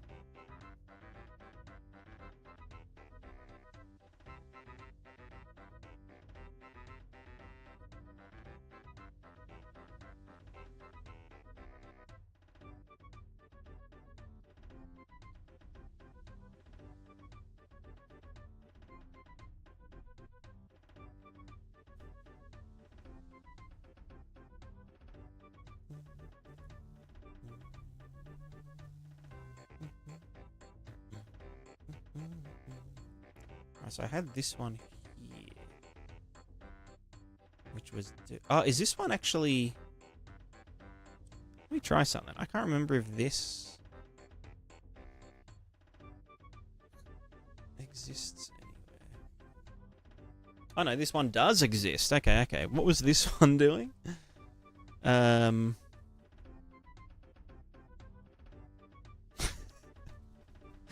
What was this one looking for?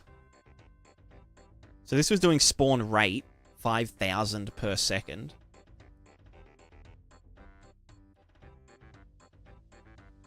But then what was it actually reading from? Move nearest distance field surface GP. Yeah, okay. Then we were killing particles if the initial parameters. But what's it reading from? Which render target? Oh, it was reading from both? Oh no, it had the velocity and the wave data. Sorry, that's ocean data. Should we need that? Okay. Hell yeah.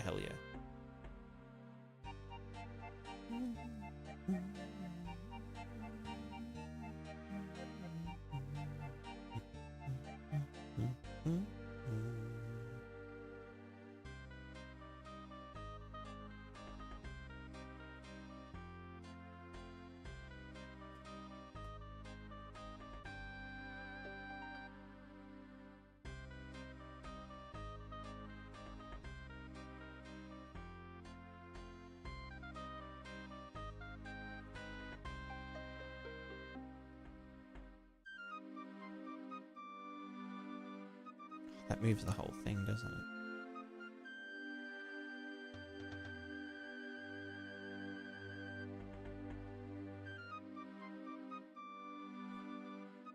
Yeah, so I need to not parameterize this. I need to like do reusable module. So the first thing is wave splash initialize params, and this has, well, okay, for one, the simulation size. Oh, okay, this is for the. I don't want to do this. It's too complex. This shit's too complex. Too much complexity. I mean, it's not. I just can't be bothered. And it's like 6 a.m. and I'm hungry and I just want to,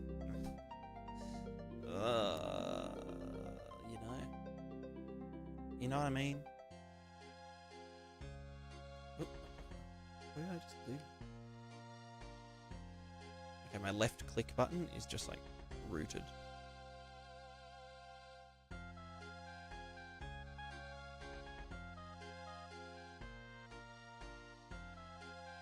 Oh my god, stop it! What is it doing? Oh, fuck. No. Oh my god.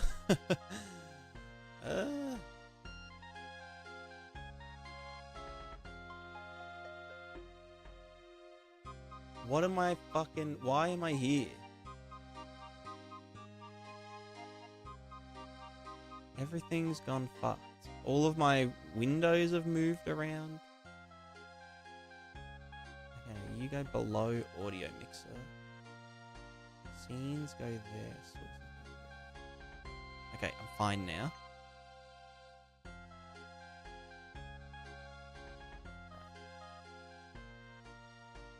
You're watching Tonoha Simulation Stage video. I haven't seen it, but it probably is good.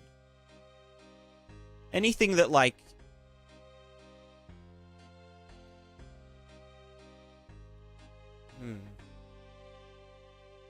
I don't know how to explain it. I think any videos that are, like, just explaining, you know, how something works and isn't really like a... you know, this is how to make an ocean simulation in Unreal, you know, 10-part series or something. I think it's better to, yeah, just have videos like Chris's or, I guess, Thomas's that just talk about concepts and, you know, what they, how things work, and then you can apply it afterwards.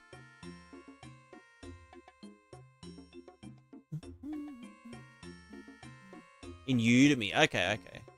I mean, it's probably good then.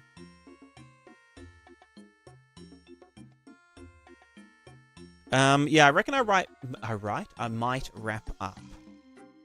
I'm going on for 6 hours. But yeah, the, It is particle time, pretty much. Everything else looks good. It feels good. All of the foam and the whitewash is, like, hella good. These little particles look nice, just on their own, so I think we'll stick with them for the time being as the, you know, as the particles. What the fuck happened to my face? Why am I so wide?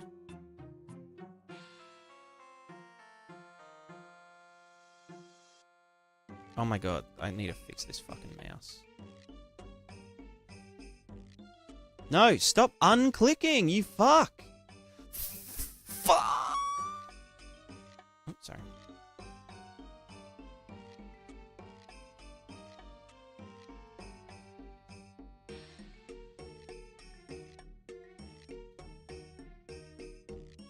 Yeah, subsurface is a no-brainer on that one.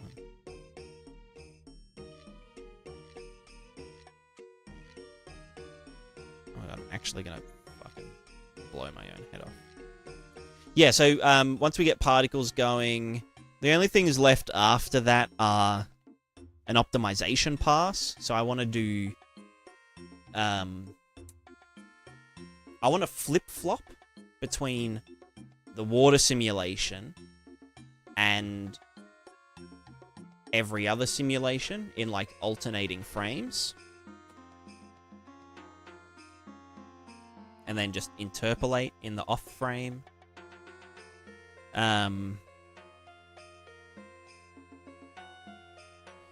Yeah, because that'll just save heaps of juice. And it shouldn't look any different, I don't think.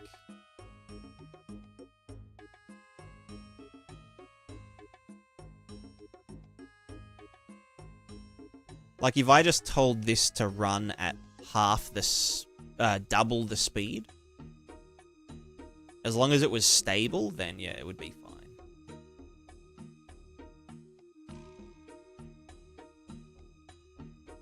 Different story when it's on your monitor, in the game, but yeah, no, I agree. This test level, will be available as, like, a demo, you know, packaged demo. So, like, anyone will be able to, you know, get in this level and dick around with all the simulations and whatnot, see how it runs on their computer, all that. That's kind of why I'm putting a bit of effort into this test level. Just because, like, it'll be used as, you know, a demo. Or marketing, or whatever you want to call it.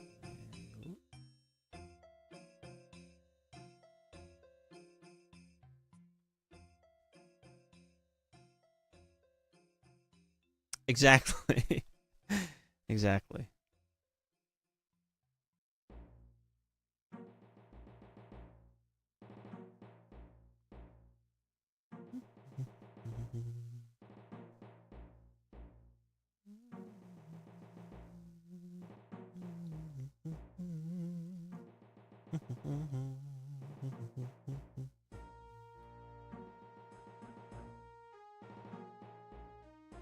I haven't given the foam a different normal map either.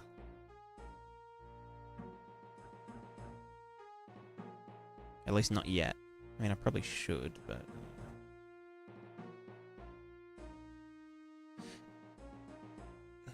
Do I... Let me just see something. Oh my god, this fucking mouse. Ugh! Sorry, it's probably fine now. Nope. Not fixed. It is not fixed. Let me just go to the fucking... This guy, just smack that in. What am I doing with the simulation... Water normal, simulation mask. They go over here and just get added straight in. But, do I do something in here? Water normals...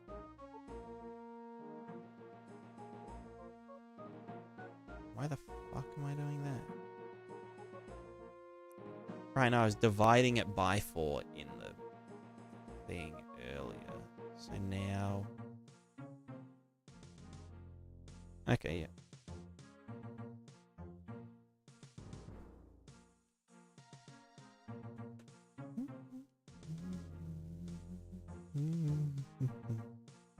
That looks like about the same normal intensity, right? It's technically smoother, but... Let me just see... Yeah, that's probably a little... too intense. I also need to fix that. Oh no, that's probably just from the... edge? No, it's not. Okay.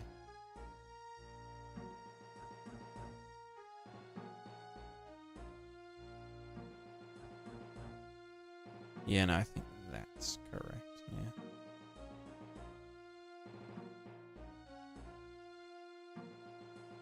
Yeah.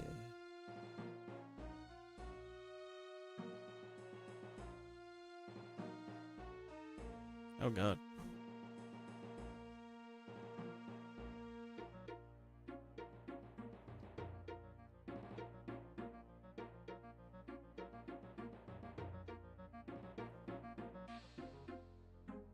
Look, little puddles. We got puddles.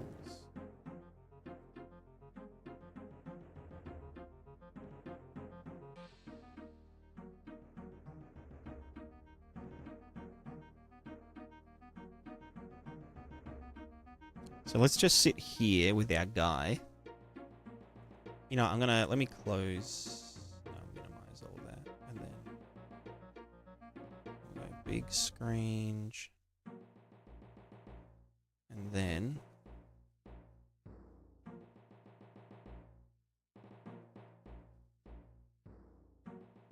let's go to our ocean manager. And then, so this is our directional waves.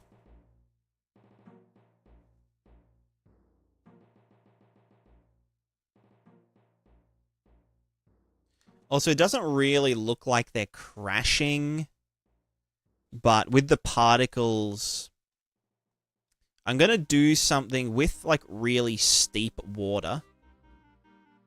I want to, like, this kind of steep water.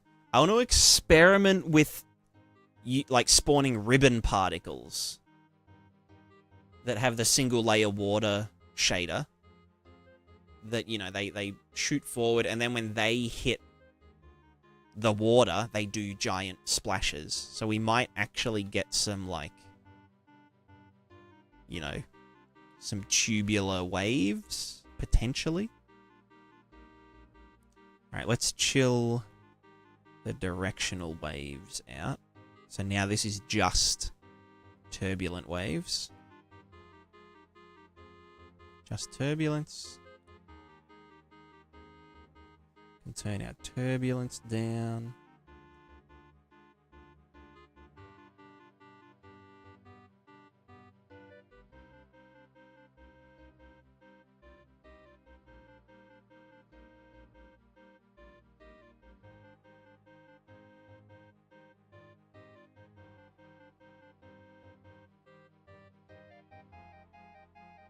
Dank. River's still flowing strong. River don't care.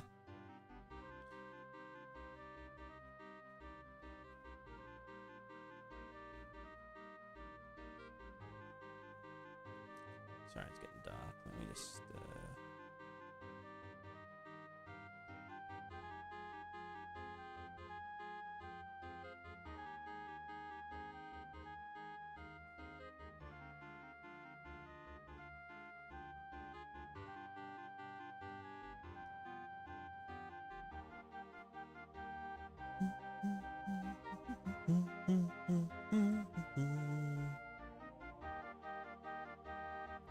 So can they be connected to the wind weather sim? Yeah, like the climate simulation, yeah. That'll have to be in my own, I guess, like, fork of the plugin. Or my own implementation.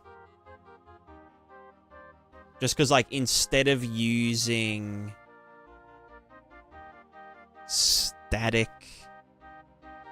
I have these, I don't know if they're visible in here. What about mask? Can I move them at runtime? Oh yeah, I can. So yeah, like, I've got these masks that attenuate water in different places. Come back. So you can see here, it's just saying, yeah, like, chill the water out to 10% of what it usually is.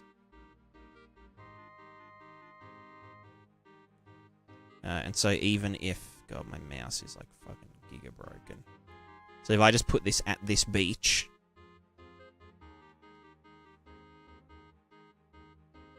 Whereas, like, yeah, in my climate sim one, the intensity of the waves and stuff, you know, would be simulated rather than like this. So they'd be reading from a render target rather than the RVT. So yeah, now with that mask there, even if I put the waves up, it'll be like super chill.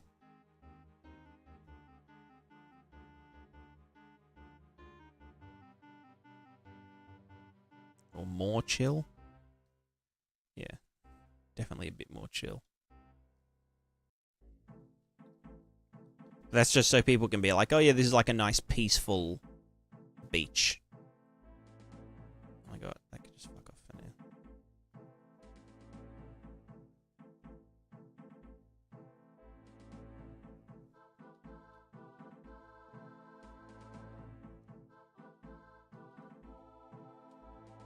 But within the plugin,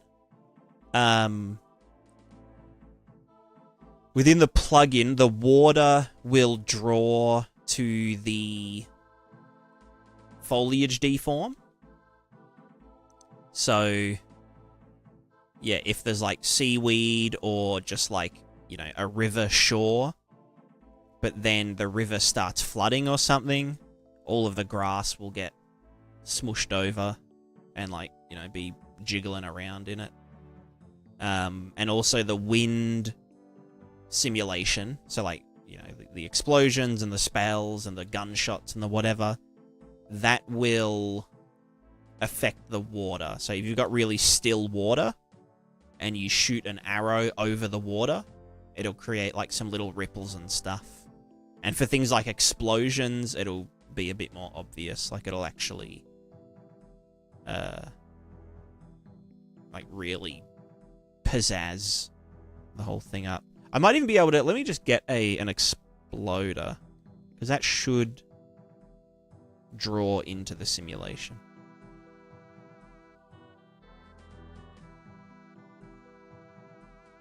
And let me just chill out. Oh, no. Fuck, wrong way. No. That's not...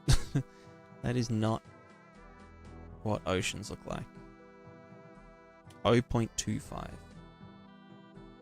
Not negative 25. Turbulence down.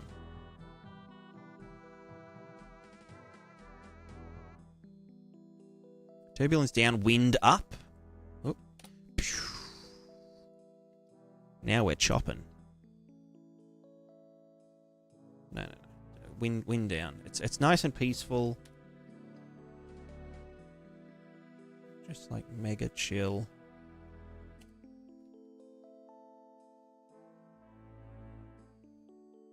Right, true. I can turn the ocean versus the shore up.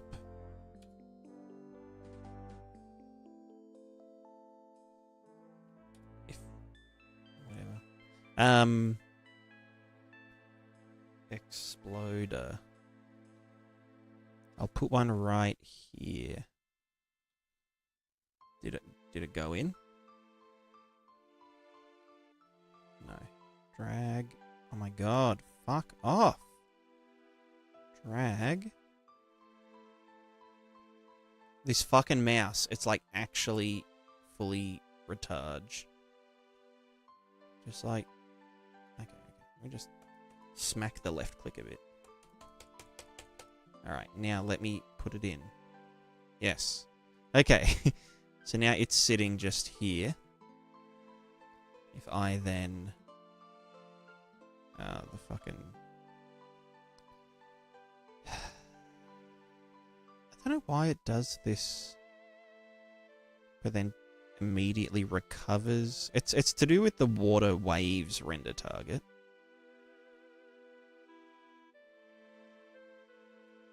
But it's supposed to be deterministic. Because then as soon as I refresh it, everything's fine again.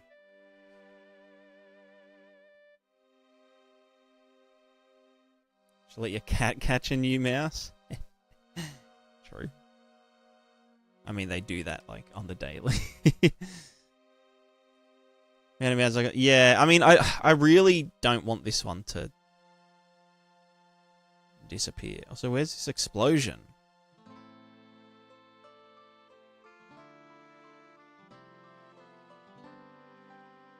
Wait, does the exploder not...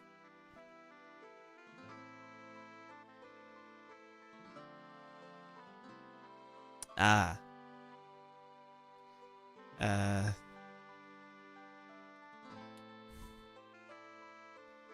Whoops.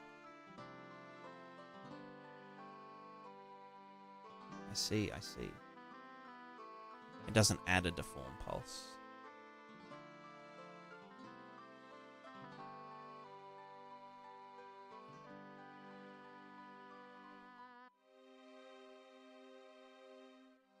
It's fine. The mouse feels fine after I've, like, smacked it.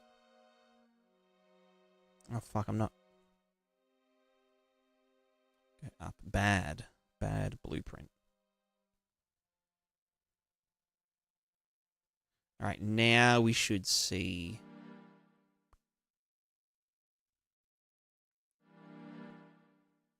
It should do something. Oh, okay, there was something.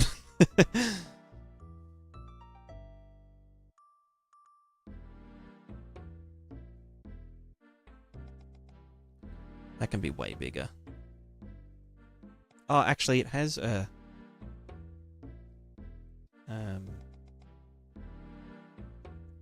It has a radius, 500, strength, 10, duration, 0.5. See how that goes.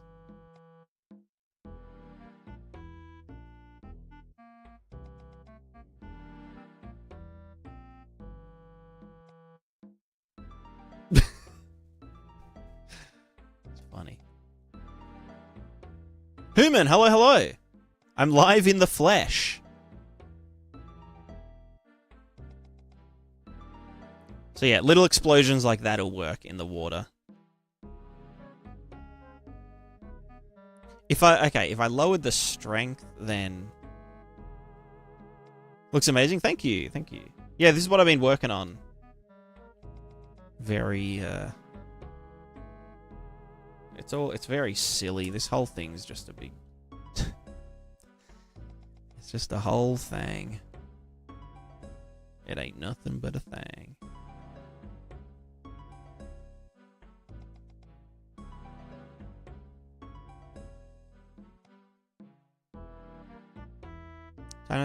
Yeah. Ugh.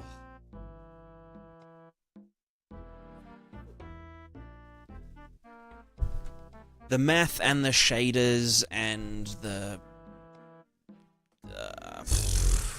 it's just, yeah, it's a whole thinger.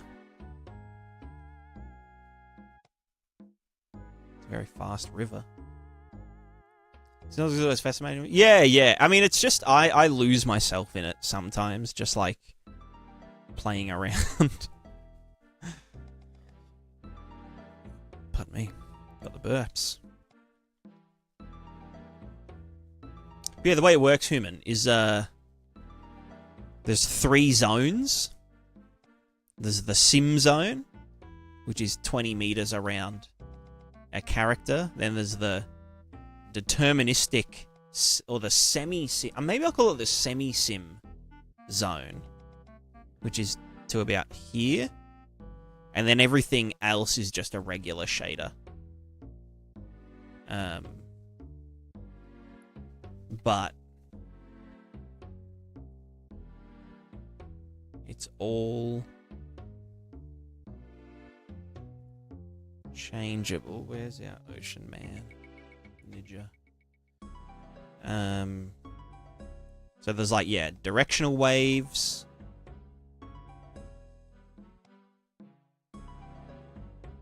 And it also works with like, yeah, shorelines. Shorelines are all accounted for. That's like notoriously hard to do. It was pretty hard for me to wrap my head around. Is that not two-sided? It doesn't matter.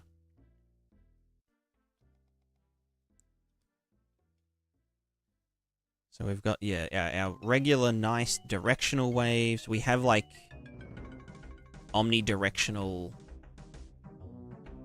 these kind of, you know, just turbulent waves, but that can be adjusted separate. Or they can just be like this, and it's like, ooh, crazy. And then there's these like little microwaves just for extra noise, for when it's like really windy and choppy. If it's like storming or whatever. So there's enough control to kind of get it to whatever situation you're in. That's a little exploder doing little explosions.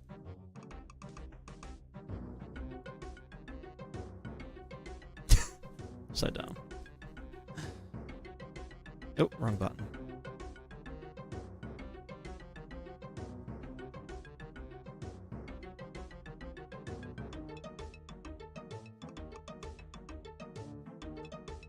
Can you see when a big company buys your plugin? No, unless they disclaim it. But I am gonna do the... you can set different licenses on Fab.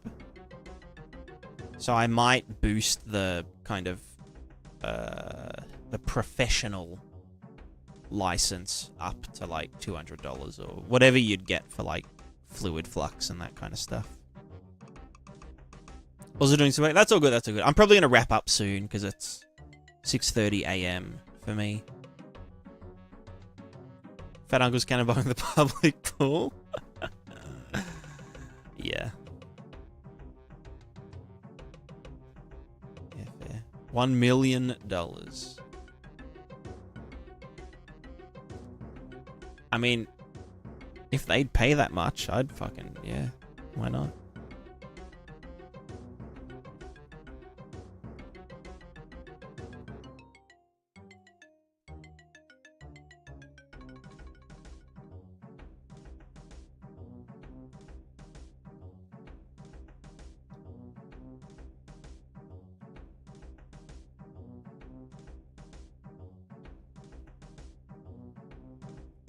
I just want to see if this exploder,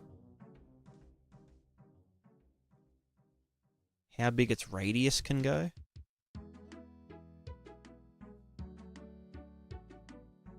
Oh yeah, it really doesn't like that.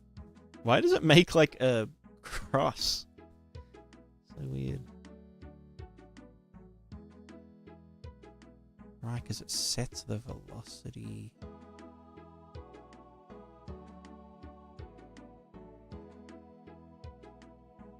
Why does it go weird like that?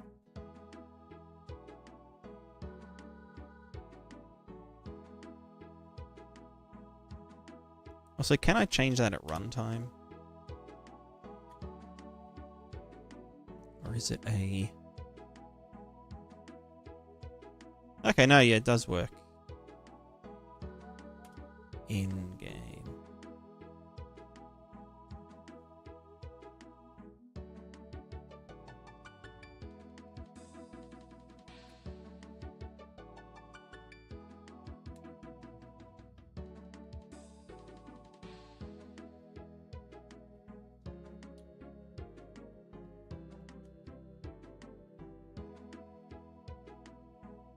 It's because the radius...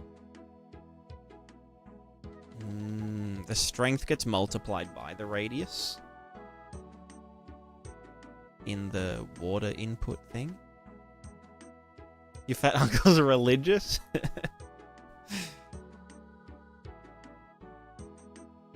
wonder if I made that negative, if it would do stuff.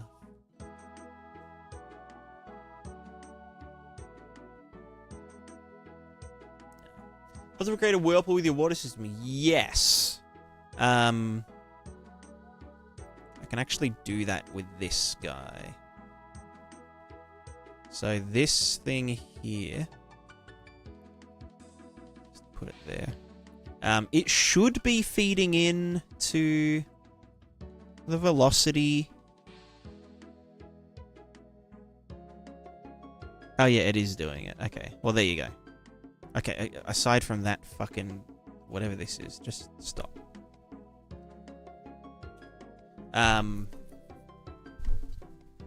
Yeah, I guess there it is, a whirlpool.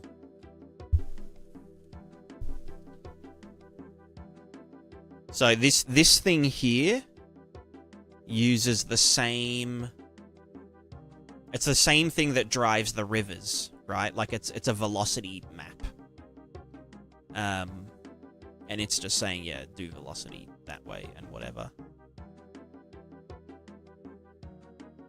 And so, yeah, that's how the river knows to be flowing in this direction.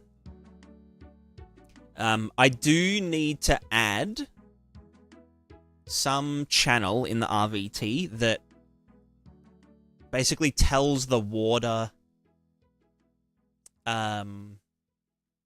to either fill or to drain. So, like, for a river, let's say the river has, like, a source point. Like a spring or something. So, like here, if I'm, like, standing here, the river is 100% simulated. Like, the water comes in from about here. Because we feed in from the edges of the sim. So I just go to like this guy. So you can see, yeah, from up here, we're setting the water height. So if I move over here, it's like, yeah, cool. If I move back this way, it's setting the water height here, and then that just feeds in and does the rest of the sim. But if I get to the end of the river, then nothing is feeding in. Do you know what I mean? Like, there's no source anymore until I go to the edge. And now this part is kind of the source at the edge of the simulation. So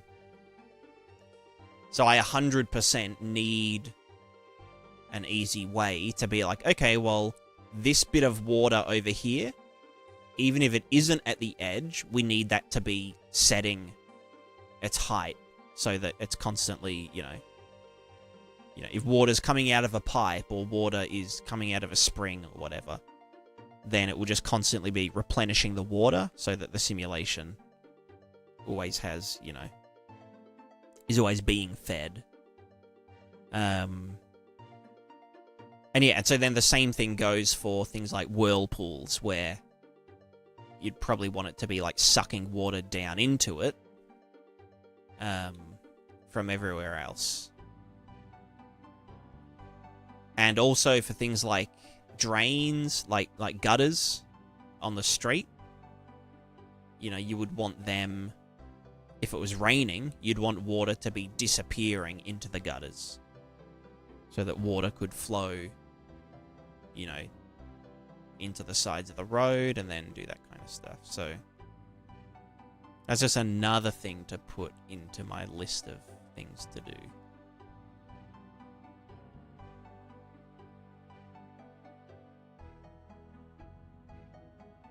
There's also some weird artifacting, but I think that's just unavoidable.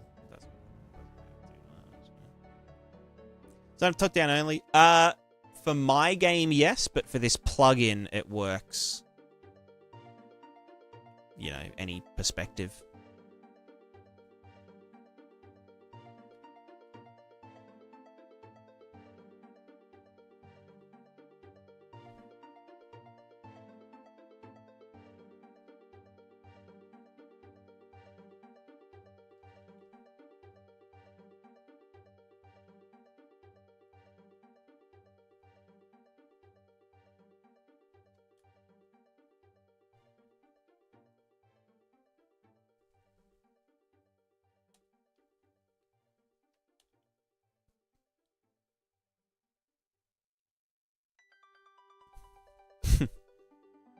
So dumb.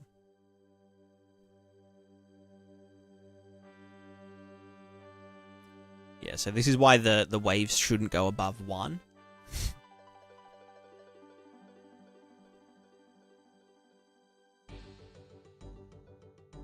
Negative waves? Interesting.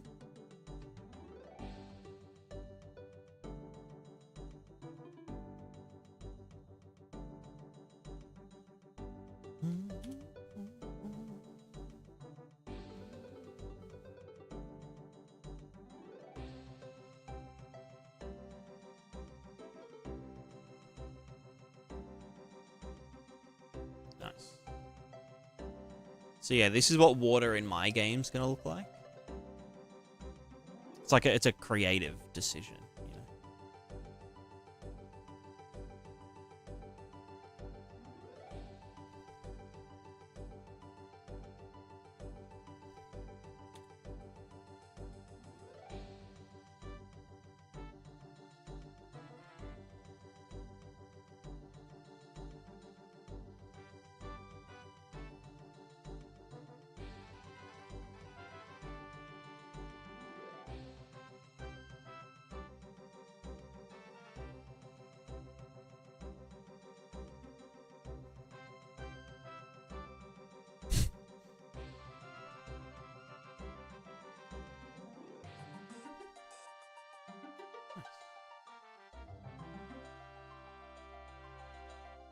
What I'd look like if I was water. Just like batshit insane. What are you watching? What aren't you watching?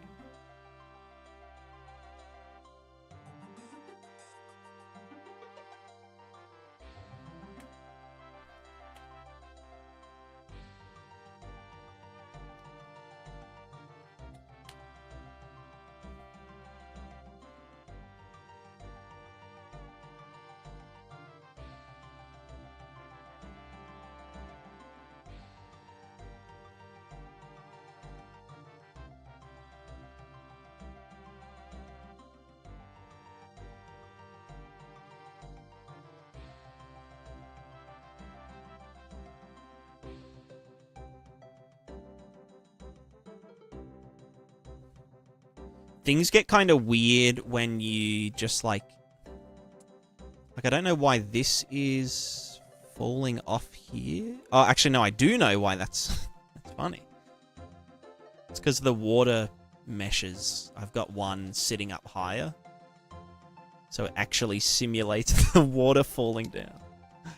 Like Niagara Falls. That's actually hilarious.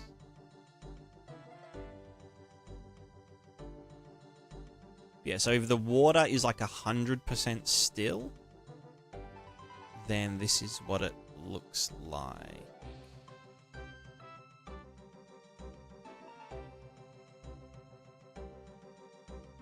I mean, it looks still to me.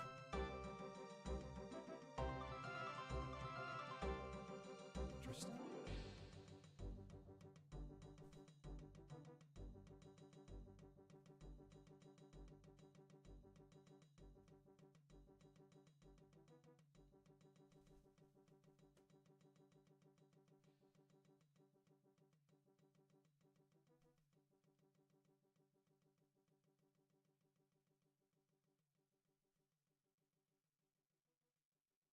There wasn't a gap with one tile being higher though. Yeah. It That's a good eye. The simulation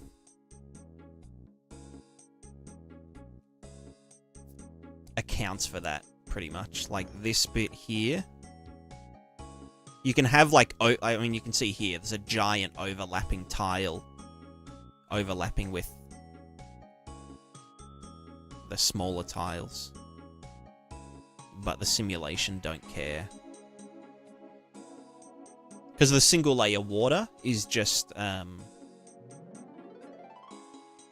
it does like a single Z pass. So if I like move further away, you'll see that there is actually a gap like this. Pretty crazy. Same with like the river mesh. You can just let it go and like clip into the ocean. And it just looks seamless because of the single layer water thing.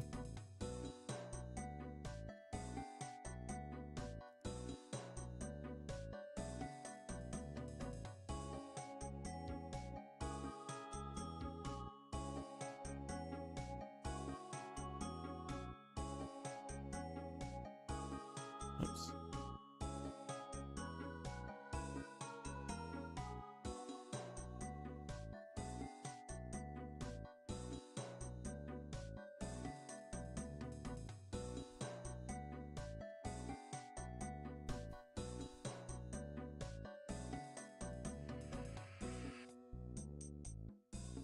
Whoa, whirlpool time.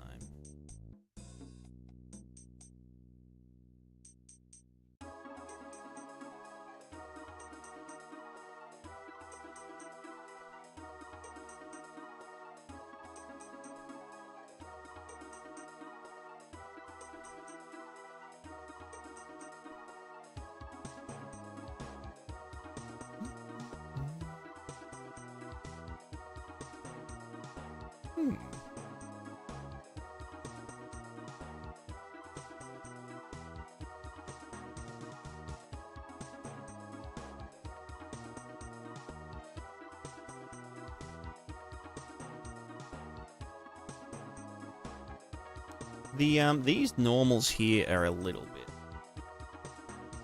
crazy. I think they're supposed to have a minimum clamp on them. That's coming from here.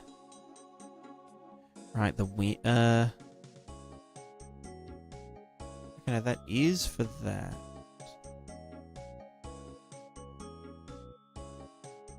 Then what was for the...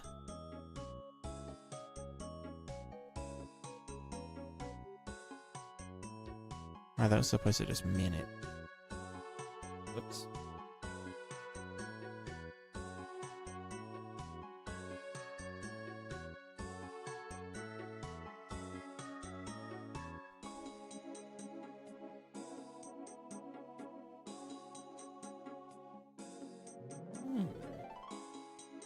What's the best by the way each shallow water location like fluid flux or is divergence removal fluid seem like OG Prismatiscape? It is a shallow water equations hybrid kind of thingamajig. Yeah, quite similar to fluid flux in terms of like the method. So it's like a 2.5D like water column simulation. So there's no actual volume, it's just you know, top-down simulation that represents depth. So here's depth.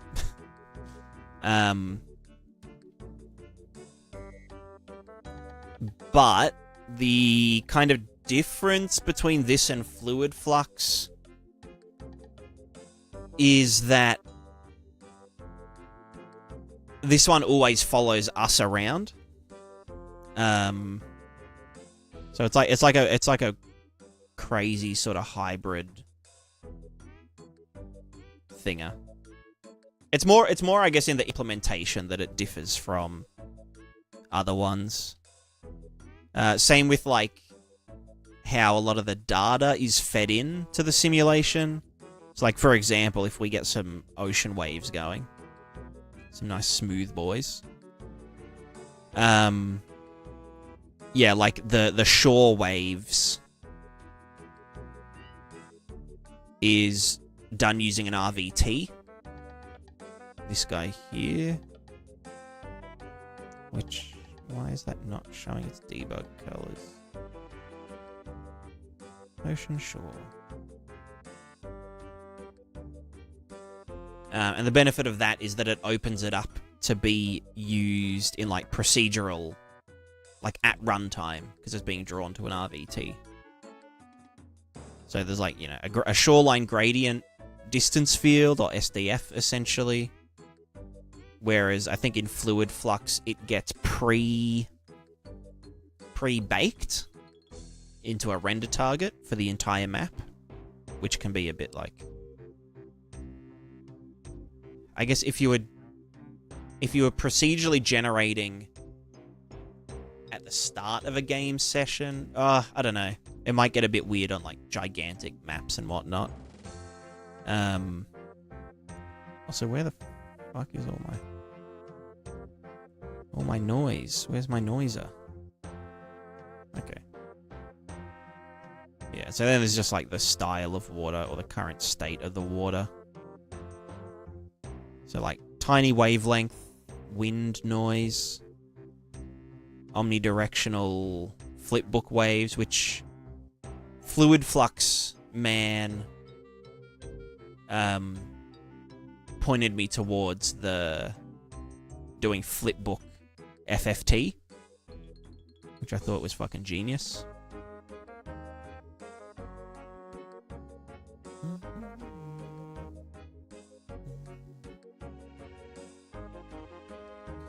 Yeah.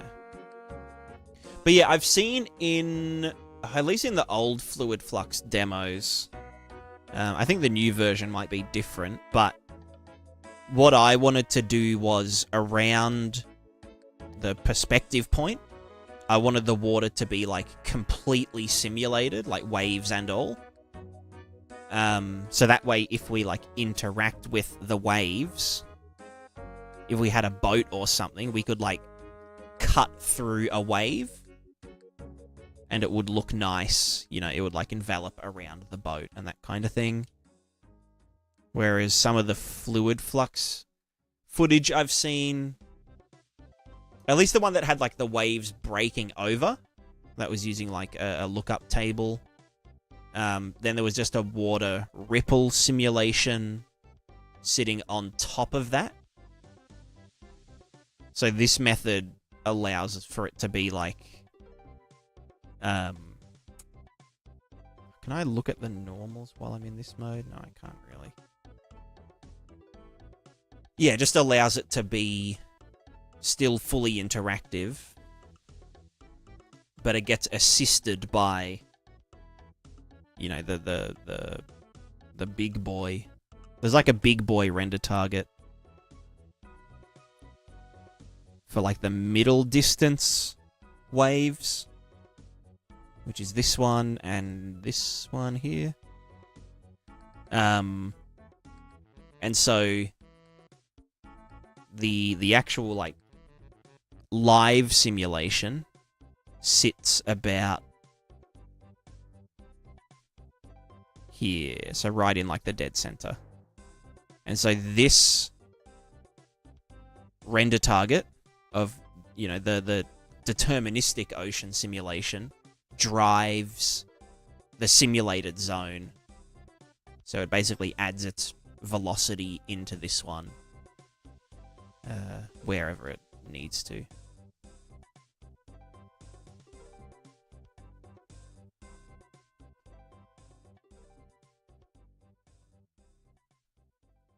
And then the last cool trick and like benefit of doing it like this is that I can, even outside of our fully simmed zone, we can still like advect the foam, and also do like, you know, this kind of foam here at the edges. We also use this one here to spawn the particles, like at a distance. So like that cliff over there would still have splashy particles and whatnot.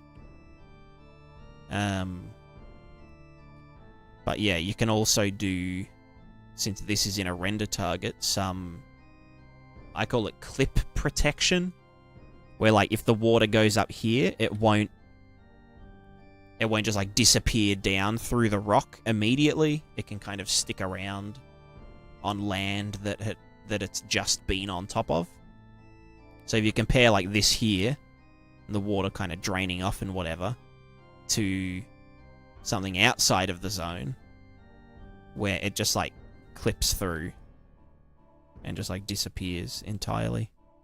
Which I've always hated in games, where it's like, oh yeah, we've got this big wave and it just like disappears through, or comes up beneath and then disappears through the terrain.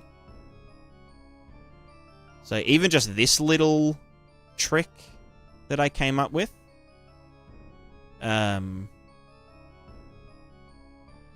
you know, for like mid-distance water, like works really well.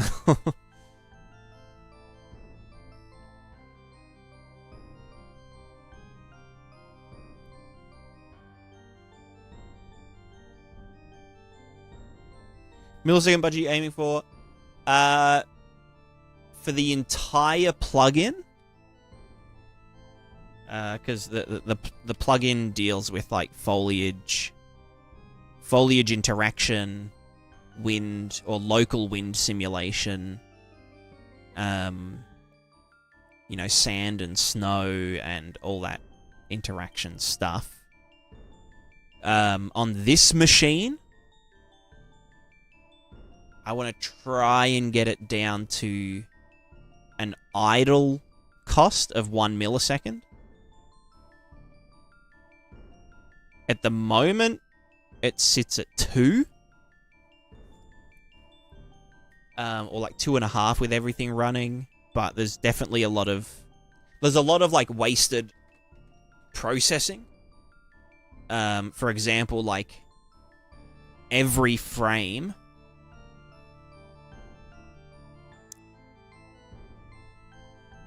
Is this the right one? No,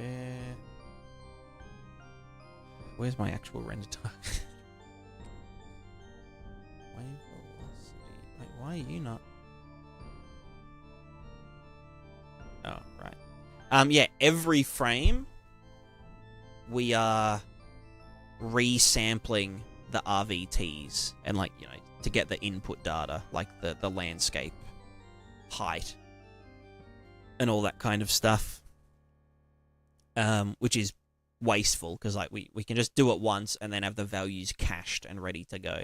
The other thing is that every frame we're offsetting, you know, all of the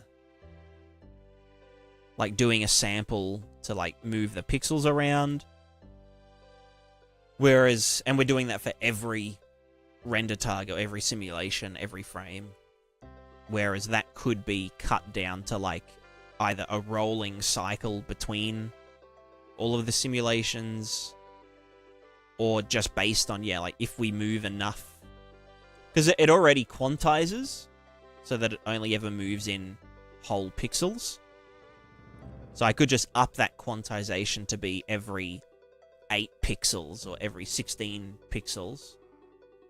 And then when it shifts by those 16 pixels or whatever, we move the current RVT stuff and only sample at the new edge, you know, the landscape height and the normals and the whatever. So there's a lot of optimization. And then probably the biggest optimization to do would be to flip-flop between the water simulation, which is like pretty hectic. So do all of that on one frame, and then do the foliage and the wind and the sand on the next frame. And so constantly flip-flopping between them, and then just doing an interpolation, you know, of one frame on their off frame. So the water would actually be computing every second frame, but visually it would still be smooth.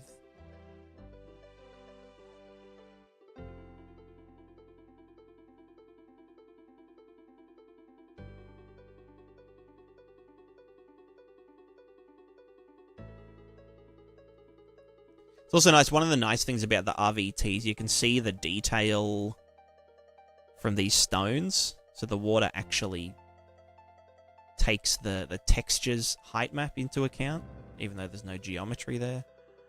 Although you can't really see it with these tiny rocks, but yeah.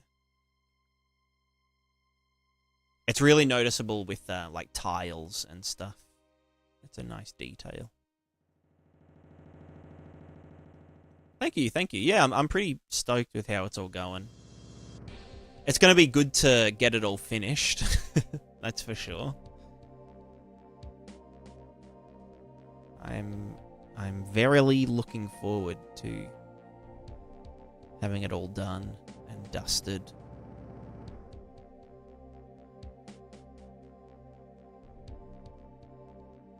But anyway, I think I'm going to wrap it up. It's nearly 7 a.m. now.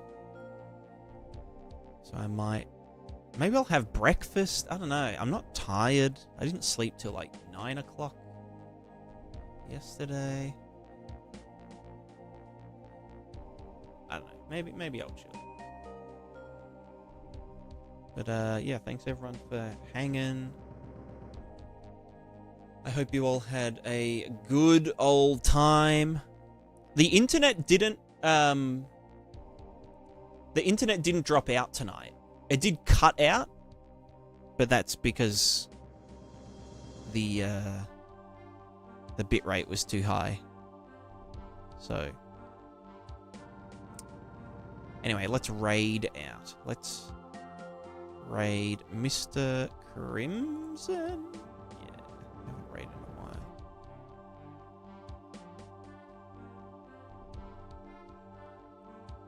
while. Ugh. Wig. Crazy, you haven't stopped doing crazily good looking amazing stuff. Thank you, thank you. I hope to never stop.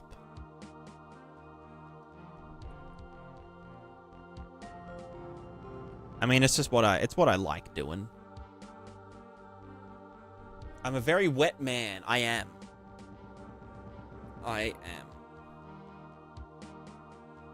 For someone that doesn't shower, no, I shower. I shower every day. Don't. It's not it. I'm not even going to joke about that. I shower twice a day. I'm that clean. Nah, I don't. Showering too often is bad for your skin and for your hair. So, the moral of the story is, don't shower. That's the lesson of the day. Right, we're going to raid Crimson. I don't know if I can raid him on YouTube. You know what, let me look. Let me see if he has thingos enabled.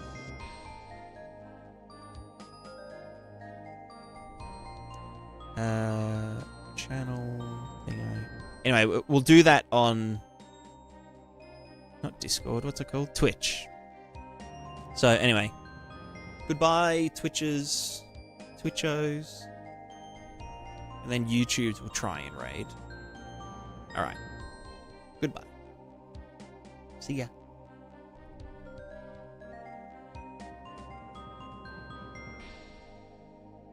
Are set to hidden as well. The thing is, the pause menu is going to be set to hidden, which is not fun. All right, let me see if we can raid through YouTube as well. Edit video. Okay, so in-world widgets are Customization. Redirect. being set to turned off. Very good. Redirect. Okay. Search that also videos. solves our crosshair. First. No problem. No First. problem at all. No. What's his name on? It's Crimson Dev? No problem. No problem. What's his fucking YouTube name? Well, yeah. Prismatica, thank you for the raid. How's it going? Are you still working on that AAA Water, man? I saw you've been cooking. Been cooking on that.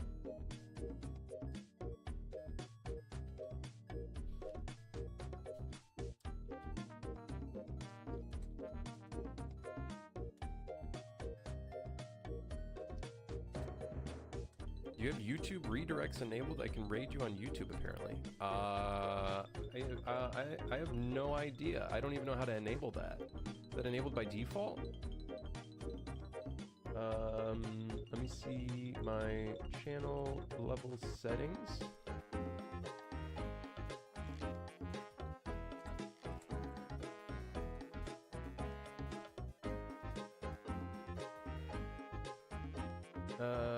I don't know. I don't know what I literally don't know where I put that. I don't know where that would go. Where do you even put that? They made it super difficult and out of the way. Why? Hold on. Let me see if I can look at my settings. What's... You don't have to do it right now, brother. Edit. I forget what his channel name is. It's just Crimson. Live reactions. Slow-mo. Redirects allow you to keep viewers engaged across multiple events. Add a live stream or premiere for people to watch after yours ends. Oh, wait. Do I don't subscribe. Add? That's awkward. Search videos from other channels? We're gonna... Videos from your subscribed channels? I can click your video. Add a live stream premiere for people to watch after yours ends. I just added yours. Your scheduled stream to my... Wait, hold on. Wait, I don't know what happened. I think... I don't think I did that right.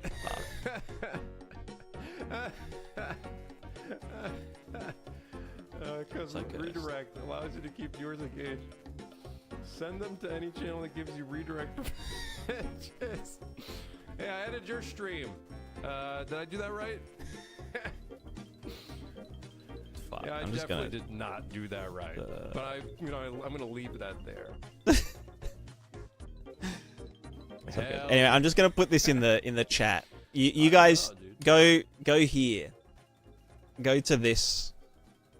Go to this stream. Say Prismatica sent you. Just I don't know. Stream literally right there as a they don't make it. They don't make it easy. All right. Bye YouTube.